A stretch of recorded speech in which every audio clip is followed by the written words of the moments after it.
23,000 స్కూళ్లను తీసేయడం వెనుకున్నటువంటి కారణాలు ఏంటి? హైడ్రా, హిట్లర్ లాంటి చర్యలు ఏమైనా ప్రభుత్వ స్కూళ్ళ మీద జరుగుతుంది అనుకోవచ్చా? అది ఎవరి తరం కాదు. సీఎం ఉండొచ్చు, హైడ్రా అనొచ్చు, హిట్లర్ అనొచ్చు, కానీ క్లస్టర్ విధానంని ఏ విధంగా చూడాలి? తెలంగాణ స్పెసిఫిక్గా వస్తే ఎంతైతే డిమాండ్ పెరిగిందో ప్రభుత్వాల నుంచి అంత స్పందన రాలే. స్కూళ్ళు ఏర్పాటు చేయడం కానీ ప్రైవేటు దాన్ని స్పందించారు. కొన్ని స్కూళ్ళల్లో సింగిల్ టీచర్ కూడా, ప్రిన్సిపల్ అతనే, మిగిలిన క్లాసెస్ కూడా అన్నీ ఆయనే క్లాసెస్ చెప్పాలి. తెలంగాణలో 5,000 సింగిల్ టీచర్ స్కూల్స్. గవర్నమెంట్ స్కూల్లో పనిచేసే టీచర్స్ గవర్నమెంట్ జీతాలు తీసుకుంటూ వాళ్ళ పిల్లల్ని ఎందుకు ప్రైవేట్ స్కూళ్ళలో చదివిస్తున్నారు? ఇప్పుడు కేంద్రీయ విద్యాలయం ఏ గవర్నమెంట్ టీచర్ జాయిన్ చేయడంలా? గవర్నమెంట్ స్కూల్ అది నమ్మకం లేదా అనేది ఒక చాలా పెద్ద చర్చ వస్తుంటుంది. అది రైట్ ఆఫ్ చాయిస్ కూడా. ఇంకొక 2 years తర్వాత ఒక స్కూల్ నిర్మించిన తర్వాత, ఈ 2 స్కూల్ నిర్మించిన తర్వాత ఒకవేళ ప్రభుత్వం చేంజ్ అయితే వాళ్ళ ఈగోకు బలయ్యేది కూడా. ఒకవేళ చేయాలనుకుంటే మొదలు 4,000 కట్టండి, కట్టి మీరు ప్రజలకు చూపించండి, అప్పుడు ప్రజలు డిసైడ్ చేసుకోండి. జర్మనీ, జపాన్ లాంటి దేశాల్లో ఈ స్కూల్ కన్సాలిడేషన్ అనే విధానం సక్సెస్ఫుల్గా రన్ అవుతూ ఉంది. ఒకవేళ ప్రభుత్వం తరపు నుంచి కనుక మాట్లాడినట్టయితే ఈ తెలంగాణలో అమలుపరుస్తున్నటువంటి క్లస్టర్ విధానం కూడా సక్సెస్ అవ్వచ్చేమో కదా సార్? ఆ ప్రాంతంలో ఉన్న సీఎం కొడుకు, పార్లమెంటేరియన్ కొడుకు కానీ, అక్కడ మన ఐటీ పిల్లలు కానీ, అక్కడ బేకరీలో పనిచేసే ఆమె పాప కానీ ఆ ఏరియాలో ఉంటే అదే ఏరియాకి స్కూల్కి వెళ్ళాలి. అంటే ముఖ్యంగా మన తెలంగాణలో విద్య అనేది పెద్ద వ్యాపారంగా మారింది అనేది. మన రాజకీయ నాయకులకు స్కూల్స్ ఉన్నాయి, అంటే చట్టాలు చేసే వాళ్ళకి. అండ్ స్కూల్స్ పెట్టిన వాళ్ళు పొలిటీషియన్స్ అయినరు, పొలిటీషియన్స్ అయిన వాళ్ళు కాలేజీలు పెట్టారు. పొద్దున్న బ్రేక్ఫాస్ట్ కావచ్చు, కానీ ఇంకొద్ది మందికి మధ్యాహ్న భోజన పథకం ద్వారా ఎంతో కొంత పౌష్టికాహారం అయితే అందుతుంది. ఒకవేళ ఈ స్కూల్ మూతపడితే ఆలోచించడానికే ఆందోళన కలిగించే అంశం అది. రాజ్భవన్ స్కూల్ కావచ్చు కానీ, అండ్ సిద్దిపేటలో ఇంద్రనగర్లో ఒక స్కూల్ ఎంట్రన్స్ పెడుతున్నారు. ఎందుకు సార్? అంటే మిగిలిన స్కూల్స్ కూడా ఆ స్థాయికి ఎందుకు రాలేకపోతున్నాయి? ఎందుకు అంత డిమాండ్ ఉందంటే జస్ట్ బికాస్ ఆఫ్ తిండి కోసం కాదు, మంచి విద్య అందుతుంది. నాన్ టీచింగ్ డ్యూటీస్ కూడా వేస్తున్నారని ఒక వాదన ఉంది సార్ టీచర్స్ నుండి. టీచర్ ప్రొఫెషన్ను డిగ్రేడ్ చేసేసి 30% టైం బోధనేతర పనికి పోతుంది. ప్రైవేట్ టీచర్స్ మీద ఉన్నటువంటి నమ్మకం గవర్నమెంట్ టీచర్స్ మీద ఎందుకు లేదనుకోవచ్చు సార్? టీచర్స్ ఒక స్ట్రక్చర్లో ఉన్నారు వాళ్ళు, అండ్ హైరార్కీలో వాళ్ళు లాస్ట్. అంటే 20 కోట్లతో ఒక స్కూల్ని ఏ విధంగా డెవలప్ చేయొచ్చు సార్? నర్సరీ నుంచి 12th క్లాస్ వరకు 1,500 మంది పిల్లలు పట్టే ఒక స్కూల్ను అభివృద్ధి చేయొచ్చు. 4,000 స్కూల్స్ అనేవి ఆ క్లస్టర్లో ఉన్నటువంటి ఇప్పటివరకు మూసేసినటువంటి స్కూళ్ళ యొక్క పిల్లల సంఖ్యకు సరిపోతుందా సార్? సరిపోదు. నెంబర్స్ ప్రకారంగా సరిపోతుందని 1,500 మంది పిల్లలు ఇంటూ 4,000 60 లక్షల మంది పిల్లలు అని చెప్పొచ్చు లెక్క కోసం. కానీ నేను ఇప్పుడు చెప్పిన ఎగ్జాంపుల్స్ ఒక్కొక్క చైల్డ్ ఒక హిస్టరీ.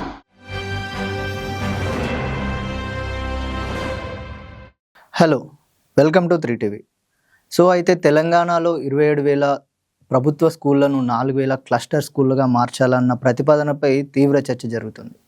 అయితే ఇది విద్యా సంస్కరణ లేదా ప్రభుత్వ విద్యకు ముప్ప అనే దాని మీద, అట్లాగే ఈ స్కూల్ కన్సాలిడేషన్ అనే విధానం ఏంటిది అండ్ దానికి ఉన్నటువంటి వాస్తవాలు ఏంటి, అండ్ ఈ ప్రభుత్వ స్కూళ్ళను క్లస్టర్ స్కూళ్ళగా మార్చాలన్న ప్రతిపాదనపై దానికి ఉన్నటువంటి కారణాలు ఏంటిది అనే అంశం మీద ఈరోజు మనతో మాట్లాడడానికి స్టూడియోలో ఉన్నారు MV foundation national convenor R Venkatareddy sir. Sir నమస్తే సార్. సార్ బాగున్నారా sir? Fine. Yes sir. Sir అయితే ఈ క్లస్టర్ విధానంని ఏ విధంగా చూడాలి? అసలు తెలంగాణలో ప్రభుత్వం తీసుకున్నటువంటి ఈ విధానాలపై ఒక చర్చ నడుస్తున్న వేళ ఏ విధంగా విశ్లేషిస్తారు? యాక్చువల్లీ ఈ చర్చకు ముందు మనము ఒక నేపథ్యాన్ని చూడాలి. తెలంగాణలో కానీ భారతదేశ వ్యాప్తంగా కూడా బడులు లేని గ్రామాలు ఉండేది, స్కూల్ లెస్ హ్యాబిటేషన్స్. దాని నుంచి సర్వశిక్ష అభియాన్ అని చాలా పెద్ద ఎత్తున దేశవ్యాప్తంగా స్కూల్ లెస్ హ్యాబిటేషన్స్ ఉండడానికి లేదని ఆ క్యాంపెయిన్లో మేము కూడా ఉన్నాము. ఎందుకంటే బడి లేని గ్రామాలు అంటే అర్థం బాల కార్మికులు. సో అట్లా మేము చూసినప్పుడు దేశవ్యాప్తంగా చాలా గ్రామాలు బడి లేకుండా ఉండేది. ఆల్మోస్ట్ 2002 ఆ ప్రాంతంలో కూడా. సో అప్పుడు విస్తరించాలి, బడి నెట్వర్క్ను విస్తరించాలనే ఉద్దేశంతో ప్రారంభమైన ఒక దృక్పథం. ఆ తర్వాత 2009లో విద్యా హక్కు చట్టం వచ్చింది. ఆ చట్ట ప్రకారంగా 1 year 1 kilometer రేడియస్లో స్కూల్ ఉండాలి, పిల్లలకు అందుబాటులో ఉండాలి. ముఖ్యంగా SC ST కాలనీస్లో దూరంగా ఉండి అండ్ ట్రైబల్ ఏరియాస్లో దూరంగా ఉండడము, వాళ్ళు రాకపోవడం అనేది ఒక ప్రధానమైన కారణంగా, డిస్టెన్స్ ఎస్. ఒక కారణంగా చూసి స్కూల్స్ ఎస్టాబ్లిష్ చేసిండ్రు. ఒక దశలోనైతే ఒక ఆల్టర్నేట్ స్కూల్ కూడా పెట్టొచ్చు అని, ప్రాపర్ స్కూల్ లేకున్నా పర్వాలేదు, ఆల్టర్నేట్ స్కూల్ అని, దాని పేరే ఆల్టర్నేట్ స్కూల్. ఎస్. స్థానికంగా యువకులు ఉంటారు, ఎవరో ఒకరు పనిచేస్తుంటారు, తర్వాత గవర్నమెంట్ దానికి కావాల్సిన సహకారం ఇస్తుంటుంది. ఓకే. సో ఇది నేపథ్యం. తెలంగాణలో కూడా అదేవిధంగా ఆ నెట్వర్క్ ప్రభావమే గ్రామాల్లో దాదాపుగా 27,000 పాఠశాలలు ఉండడం అనేది, అదేవిధంగా దానివల్ల ఎన్రోల్మెంట్ కూడా పెరిగింది. ఇంకొకటి ఏంటంటే విద్య స్కూల్ గ్రామానికి వచ్చిందంటే it's not building, yes sir, ఒక ఐడియా, చదువుకోవాలి అనే ఐడియా ఊరికి వచ్చినట్టు. తరతరాలుగా లేని ఆ దూరం ఏదైతే ఉందో అది, that idea it self a very revolution మేము అనుకునేది ఊళ్ళో ఉన్న పిల్లలు. సో బడి గ్రామానికి రావడం, ఓనర్షిప్ చేసుకోవడం, అండ్ ల్యాండ్ ఇవ్వడం కొన్ని చోట్ల స్థానికులు, టీచర్స్ని ప్రొవైడ్ చేయడం, ఇదంతా కూడా ఒక పెద్ద ఎత్తున ఒక దశ జరిగింది. ఆ తర్వాత జరిగిన ఇప్పుడు మీరు అడిగిన ప్రశ్నకు రావడానికి, ప్రభుత్వ పాఠశాలలు అనే వాటి మీద తెలంగాణ స్పెసిఫిక్గా వస్తే ఎంతైతే డిమాండ్ పెరిగిందో ప్రభుత్వాల నుంచి అంత స్పందన రాలే. స్కూళ్ళు ఏర్పాటు చేయడం కానీ, స్కూళ్ళకు టీచర్స్ని ఇవ్వడం కానీ, స్కూల్ డెఫినేషన్ సరిగా చేయకపోవడం, దాంతో ఆ డిమాండ్ ఎంతైతే పెరిగిందో ఆ డిమాండ్కి తగ్గట్టుగా ప్రభుత్వ స్పందన తక్కువ ఉండడం వల్ల ప్రైవేటు దాన్ని స్పందించిండ్రు. ప్రైవేట్ స్కూల్స్ వాళ్ళకి అర్థమైపోయింది, ప్రైవేట్ డిమాండ్ ఉందని అర్థమైంది. చిన్న స్కూల్ నుంచి మొదలైతే పెద్ద స్కూల్ వరకు కూడా వాళ్ళు, చిన్న school in the sense budget school నుంచి మొదలైతే ఇంటర్నేషనల్ స్కూల్స్ వరకు కూడా విద్యకు డిమాండ్ ఉంది కాబట్టి వాళ్ళు సప్లై సైడ్ నుంచి వాళ్ళు ఆ గ్యాప్ ఏదైతే ఉందో దానివల్ల ప్రభుత్వ పాఠశాలల్లో పిల్లలు తగ్గడం మొదలుపెట్టారు. సో పిల్లలు స్కూల్కి వెళ్తున్నారు, దాదాపుగా 60 లక్షల మంది పిల్లలు స్కూల్కి వెళ్తారు తెలంగాణలో. ఒకవేళ 3 నుంచి 18 సంవత్సరాలు చూస్తే 47 లక్షల మంది పిల్లలు స్కూల్స్కి వెళ్తారు. దాంట్లో 65% ప్రైవేట్కి వెళ్తారు. See the difference. అంటే ఒక 30,000 స్కూళ్ళల్లో 35% స్కూళ్ళు పిల్లలు ఉన్నారు. ఒక 25% స్కూళ్ళల్లో, ప్రైవేట్ స్కూళ్ళల్లో ఎక్కువ మంది పిల్లలు ఉన్నారు. సో ఈ నేపథ్యాన్ని అంతా అర్థం చేసుకుంటే గ్రామాల్లో ఒక ప్రాబ్లం ఉంది. రూరల్ ఏరియా తర్వాత మాట్లాడదాం. రూరల్ ఏరియా ఇష్యూస్ వేరే, అర్బన్ హైదరాబాద్, మెగా హైదరాబాద్లో 1,30,00,000 జనాభా ఉంటుంది ఇక్కడ. అంటే అంత జనాభాకు పిల్లల సంఖ్య మనం చూస్తే ఒక 18% కనుక తీసుకుంటే 18 lakhs children, 18 to 20 lakhs children, clear లెక్క. 20 lakhs చిల్డ్రన్కు ప్రభుత్వ పాఠశాలలు లేవు అనేది చాలా క్లియర్గా ఉంది. సో అర్బన్ ఇష్యూ వేరే, రూరల్ ఇష్యూ వేరే. సో ఈ క్లస్టర్ విషయానికి వస్తే మాత్రం అది స్కూల్స్ బాగు చేయడం అనేది, ఒక హై స్కూల్స్ ఉన్నాయి, హై స్కూల్స్లో మౌలిక వసతులు లేవు, హై స్కూల్స్లో గర్ల్స్ ఎక్కువ వెళ్తారు, టాయిలెట్స్ సరిగా లేవు. అంటే ఇవన్నీ కూడా ఒక కంప్రహెన్సివ్గా ప్లాన్ చేయలేము మన వాళ్ళు. ఓకే, ఒక రూమ్ ఎక్స్ట్రా కట్టిండ్రు, ఇంకో రూమ్ ఎక్స్ట్రా. మీరు ఏ హై స్కూల్ చూసినా ఒక ప్లానింగ్ ఉండదు. ఇట్లా రూములు ఉంటుంటాయి, పిల్లలు వచ్చినా కొద్ది కడతారు, అటువైపు టాయిలెట్స్ కడతారు. ఒక ప్లానింగ్, స్కూల్ అంటే ఒక డిజైన్ లేనితనంతో కూడా స్కూల్స్ మీద, గవర్నమెంట్ స్కూల్స్ మీద విశ్వాసం అనేది సన్నగిల్లుతూ వచ్చిందా సార్? సన్నగిల్లు ఎలా చేశారా? కరెక్ట్ మాట్లాడాను మీరు సార్. ఐ థింక్ అదే కరెక్ట్ పదం సార్. అంటే ఈ బడికి, ఒక ఊర్లో ఒక అమ్మాయి అడిగింది, సార్ బడికి రమ్మంటారు, టాయిలెట్స్ లేదు, వాటర్ తాగడానికి ప్రాబ్లం అవుతుంది, మేము టిఫిన్ తీసుకపోము, మేము వాటర్ తాగడానికి ప్రాబ్లం అవుతుంది, కాబట్టి మీరు భోజనానికి పిలిచి విస్తర్ గుంజినరా సార్ అని అన్నది అన్నట్టు. భోజనానికి అంటే వై, ఎందుకు మీరు మమ్మల్ని ఇన్సల్ట్ ఎందుకు చేస్తారు?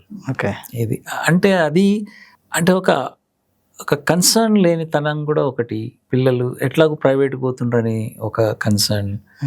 అండ్ ఇంకొకటి ఏమైందంటే గ్రామాలలో కానీ ఎక్కువ శాతము the elite of the village వాళ్ళు ఉంటారు కదా, కొంచెం ఒపీనియన్ మేకర్స్, వాళ్ళ పిల్లలు విడ్రా అవుతున్న కొద్దీ స్కూల్ మీద ఒక దృక్పథం మారిపోయింది. స్కూల్ పట్టించుకునే వాళ్ళు తక్కువ అయిపోయారు. పేద వర్గాలకు చెందిన వాళ్ళు ఎక్కువ రావడంతో పేదవాళ్ళను ఆ బర్డెన్ వేయలేం మనం. చాలా మంది అంటారు ఎందుకు పట్టించుకోకూడదని. వాళ్ళు పొద్దున్న లేస్తే రెక్కల కష్టం చేసి వాళ్ళ పనిలో వాళ్ళు ఉంటారు. ఇది వేరే వాళ్ళు చేసేయాల్సిన పని, వాళ్ళ మీద బర్డెన్ వేసేసి మనం ఇది పట్టించుకుంటలేరు అని అంటాం. కానీ అది స్లోగా ఏమైందంటే ఆ డిమాండ్ తగ్గట్టుగా పిల్లల్ని ఒక ఐ థింక్ చాలా చోట్ల అది జరిగిన పరిణామం ఏంటంటే ఇంట్రెస్ట్ లేనితనాన్ని కలిగించడం. స్కూల్ అంటే 5 టీచర్లు ఉండాలి, ఇద్దరినే ఇవ్వడం. పిల్లలే ఉన్నారా లేదా అని కాదు, ఒక స్కూల్ అంటే 5 టీచర్లు ఉండాలి. పిల్లలు రావడం లేదు అనే తోని టీచర్లను తగ్గించిండ్రు. కొన్ని స్కూళ్ళల్లో సింగిల్ టీచర్ కూడా, ప్రిన్సిపల్ అతనే, మిగిలిన క్లాసెస్ కూడా అన్ని ఆయనే క్లాసెస్ చెప్పాలి. తెలంగాణలో 5000 సింగిల్ టీచర్ స్కూల్స్. ఈ సింగిల్ టీచర్ స్కూల్ కథ ఏమిటంటే అంతకుముందు డబుల్ టీచర్, త్రిబుల్ టీచర్ ఉన్న స్కూల్స్ ఇవి. మన ఊర్లలో మనం చూస్తున్నాం. 4 టీచర్స్ ఉన్న స్కూల్. 3 టీచర్స్ ఉన్న స్కూల్కి వచ్చేసరికి తల్లిదండ్రుల మైండ్లో 5 టీచర్స్ ఉన్న స్కూల్కి పంపుతున్నారు అందరు చుట్టుపక్కల వాళ్ళు. అది ప్రైవేట్. సో తల్లిదండ్రులకు కూడా ఏంటంటే అరే వీరు ఎందుకు మన ఈ స్కూల్కి ఎందుకు పంపడం లేదు అనేది ఐడియా వచ్చి వాళ్ళు విత్డ్రా అవుతారు. విత్డ్రా అయిన తర్వాత కొంతమంది తర్వాత పిల్లలు తక్కువ ఉండని మళ్ళీ 3 టీచర్స్ 2 టీచర్స్ అవుతారు. 2 టీచర్స్ స్కూల్ అంటే మైండ్లో అందరికీ తెలుసు 2 teachers school is multi grade teaching. So దాంతోనే అంత నాణ్యమైన విద్య రాదనే ఒక అవగాహన ఉంది. ఎందుకంటే బర్డెన్ కదా. దాంతో మళ్ళీ 30 తగ్గుతారు వచ్చే సంవత్సరం. అట్లా జరిగినాయే. ఇప్పుడు మీరు a single teacher school story చూసినా ఇదే స్టోరీ. సో ఇలా తగ్గడంతో ఊర్లో పిల్లలు ఉన్నారు, కానీ స్కూల్ అంటే డెఫినేషన్ తగ్గించుకుంటూ పోయాం. ఈ మధ్య ఒక సర్క్యులర్ వచ్చింది, 10 మంది పిల్లలు ఉంటే ఒకటే టీచర్ ఉండాలని చెప్పి. సి దట్ ఈస్ వేర్ ఆ డిక్రీజ్ అయినది అనేది చాలా చాలా ప్రమాదంలో చేశాము. పిల్లలు రావడం లేదుగా టీచర్లు ఉండడం అనేది నేను ఎప్పుడు అంటాను, ఒక ఫైర్ ఇంజన్ ఎందుకు పెడతాం? మంట లేదు కాబట్టి తీసేయం మనం. రోజు మంటలు పడతలేదు కదా, తగులబడతలేదు కదా, అది emergency. School is also emergency. అది అక్కడ 5 టీచర్లు ఎప్పుడు ఉంటే పిల్లలు రావడానికి ఆస్కారం ఉంటుంది. ఆ పాలసీలోనే ఒక ఫ్లా ఉంది. ఆ ఊర్లో 200 మంది పిల్లలు ఉంటే ఆ పిల్లల కోసం స్కూల్ ఉండాలి, ఎక్కడ పోతుండ్రు అనేది కాదు. ఆ పిల్లలకు స్కూల్ ఉంటే వాళ్ళు వస్తుండ్రు అనేది అది వేరే సబ్జెక్ట్. పిల్లలు రాలేదు కాబట్టి స్కూల్ తక్కువ చేయడం అనేది అది ఫండమెంటల్ ఫ్లా మన ఎంటైర్ పాలసీలో. ఈవెన్ దేశంలో ఉన్న పాలసీ, రాష్ట్రాలు కూడా అదే పాలసీ. ఒక రకంగా ఇది ఒక హాస్పిటల్కి వీళ్ళు పేషెంట్లు రాకపోతే హాస్పిటల్నే మూసేసినట్టు. హౌ కెన్ ఇప్పుడు రాదు, రేపు పొద్దున ఇంకేదన్నా వస్తుంది. అది చాలా పిల్లల అయితే ఇది ప్రైవేటు వైపు. ఇప్పుడు అక్కడ ఉన్న టీచర్ల పిల్లలు ప్రైవేట్కి పోతారు. ఇప్పుడు అడుగుతారు తల్లిదండ్రులు, అయ్యా మీ పిల్లలు ఏడ చదువుతున్నారంటే మా పిల్లలు టౌన్లో ఉన్నారు ప్రైవేట్కి పోతుందంటారు. సర్పంచ్ పిల్లలు ప్రైవేట్కి పోతుందంటారు. ఆ ఊర్లో కొంచెం అధికంగా ఉన్న పిల్లలు ప్రైవేట్కి పోతుంటారు, బస్సులలో పోతుంటారు. అయితే ఇంకోటి జనరేషన్, తల్లిదండ్రుల జనరేషన్ మనం చూడాల్సింది ఏంటంటే వాళ్ళు ఆల్మోస్ట్ జెన్జీ జనరేషన్. పిల్లలు కాదు, పిల్లల తండ్రులు. దే బోర్న్ ఇన్ 95-2000 ఇప్పుడున్న తల్లిదండ్రులు. సో వాళ్ళకు చాలా క్లియర్గా ఎక్స్పోజర్ ఉంది. విద్య ద్వారానే విముక్తి, విద్యతోనే విముక్తి అనేది క్లియర్గా అర్థమైంది. అందరికీ అర్థమైంది, వాళ్ళకు కూడా అర్థమైంది. కానీ దానికి రెస్పాన్స్గా స్కూల్స్ లేవు కాబట్టి ప్రైవేట్కు వెళ్ళడం. సార్ నాకు ఇక్కడ చాలా ఇయర్స్ నుంచి ఒక క్వశ్చన్ ఉంది సార్. అంటే స్కూల్ ఎడ్యుకేషన్ గురించి ఎప్పుడు చర్చ వచ్చినా, ఎప్పుడు మాట్లాడుతూ ఉన్నా, ఏ డిబేట్లో అయినా గవర్నమెంట్ స్కూల్లో పనిచేసే టీచర్స్ గవర్నమెంట్ జీతాలు తీసుకుంటూ వాళ్ళ పిల్లల్ని ఎందుకు ప్రైవేట్ స్కూళ్ళలో చదివిస్తున్నారు అని చాలామంది తల్లిదండ్రులలాగే నాకు ఉన్న క్వశ్చన్ సార్. దాన్ని ఎట్లా చూడాలి అసలు? ఎందుకు గవర్నమెంట్ స్కూల్ టీచర్స్ వాళ్ళ పిల్లల్ని ప్రైవేట్ స్కూల్స్కి పంపిస్తున్నారు? ఇది ఒక విధానపరమైన అంశం. ఇది ఇట్స్ నాట్ టీచర్ల మీద ఉండే సమస్య కాదు, ఎంటైర్ సొసైటీలో ఉన్న విధానం, ప్రభుత్వ పాలసీ విధానానికి రెస్పాన్స్ అది. ఒక 5 ఉన్న టీచర్ లేక ఇప్పుడు కేంద్రీయ విద్యాలయం ఉంది, ఏ గవర్నమెంట్ టీచర్ జాయిన్ చేయడంలా? గవర్నమెంట్ స్కూల్ అది. బట్ ఆ విధానంలో ఒక 12 తరగతులు ఉన్నాయి, ప్రీ స్కూల్ నుంచి 12th వరకు ఉంది స్కూలు. బ్రహ్మాండమైన టీచర్స్ ఉన్నారు, పీజీ టీచర్స్ ఉన్నారు. ఇది గవర్నమెంట్ స్కూల్, ఇది విధానం. దానికి గవర్నమెంట్ ఎంపీల కోటా ఉండేది ఇంతకుముందు. ఈ సంవత్సరం తీసేసింది సెంట్రల్ గవర్నమెంట్. పార్లమెంట్ మెంబర్ పైరవ్ చేయాలి. అది అంటే పైరవ్ అంటే ఆయనకు 2 సీట్లు ఉండేది, every Rajya Sabha and parliament member. So అది government school, free government school, దానికి టీచర్ పంపుతాడు. ఇప్పుడు మన విధానంలో మనం ఇప్పుడు చెప్పినట్టుగా 5 స్కూళ్ళు, ఒక స్కూల్ అనే డెఫినేషనే తగ్గించేశారు. కాబట్టి దానివల్ల టీచర్ కొడుకు కానీ, టీచర్ పిల్లలు కానీ, వేరే పిల్లలు కానీ అది సమానమే. అది రైట్ ఆఫ్ చాయిస్ కూడా. మనం బలవంతం చేయడానికి లేదు, చాయిస్ అది. ఆ చాయిస్లో వాళ్ళు ఎంటర్టైన్ చేస్తున్నారు ఆ చాయిస్. నమ్మకం లేదా అనేది ఒక చాలా పెద్ద చర్చ వస్తుంటుంది. నమ్మకానికన్నా ఎక్కువ వాళ్ళ ఫ్యూచర్, పిల్లల ఫ్యూచర్ గురించి ఆలోచించే రైట్ ఉంది వాళ్ళకి. సో దాన్ని మనము వక్రీకరించడానికి లేదు. స్కూల్ బాగు చేయండి అని, కేంద్రీయ విద్యాలయాగా చేయండి, ఎందుకు? కాంపిటీషన్ ఉంటుంది. ఎంత కాంపిటీషన్ ఉంటుందో చూడండి. నవోదయ స్కూల్స్ ఉంటాయి, టీచర్ల పిల్లలే అక్కడ మొత్తం. అక్కడ అది గవర్నమెంట్ స్కూల్, కాంపిటీషన్లో రాస్తారు. సో అట్లా మనం దీన్ని అర్థం చేసుకోవాలి. ఏంటంటే టీచర్లను బ్లేమ్ చేయడం అని కాదు, కానీ టీచర్ల పిల్లలు కూడా ఫ్యూచరే, అందరి పిల్లలు కూడా ఫ్యూచరే. వాళ్ళ పిల్లలు చూసుకోవడానికి నమ్మకం లేక కాదు, అది అదొక ఆ స్ట్రక్చర్లోనే ఆ ధ్వంసరచన ఉంది. ఓకే, ఒకవేళ చెప్పాలంటే. ధ్వంసరచన అంటే ఎక్కడి నుంచి సార్? ప్రభుత్వాల నుంచా లేకపోతే పాలసీలా? ఇక్కడ ధ్వంసరచన జరుగుతుంది? యాక్చువల్లీ ఒకటి ఏం జరిగిందంటే, అంటే నేను ఒక 30 ఏళ్ళుగా ఇందులో, మేము శంకర్పల్లిలో మొదలుపెట్టినప్పుడు ఒక 10,000 మంది పిల్లలు అక్కడ ఉండేది. ఆ మండలంలో 6,000 మంది పిల్లలు స్కూల్ బయట ఉండేది, 4,000 మంది స్కూల్కి వెళ్ళేది. అన్ని ప్రభుత్వ స్కూల్సే ఉండేది, ప్రైవేట్ లేదు.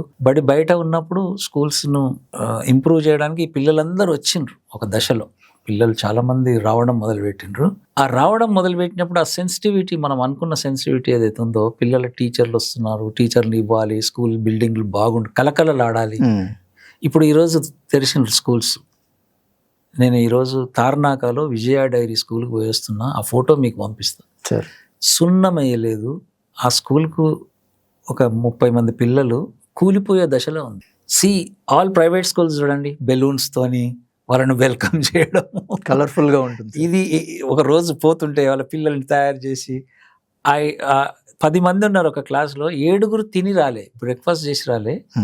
ఆ 7 తల్లులు కూడా డొమెస్టిక్ వర్కర్స్గా పనిచేస్తారు, ఇండ్లలో పనిచేసే పిల్లలు. వాళ్ళకి స్కూల్ ఎట్లుండాలి? నార్మల్ ఉంది. వాళ్ళు 23 ఏప్రిల్ నాడు ఎట్లయితే పోయినరో, ఈ జూన్ 16 నాడు కూడా అలాగే ఉంది. అన్యాయం కదా ఇది.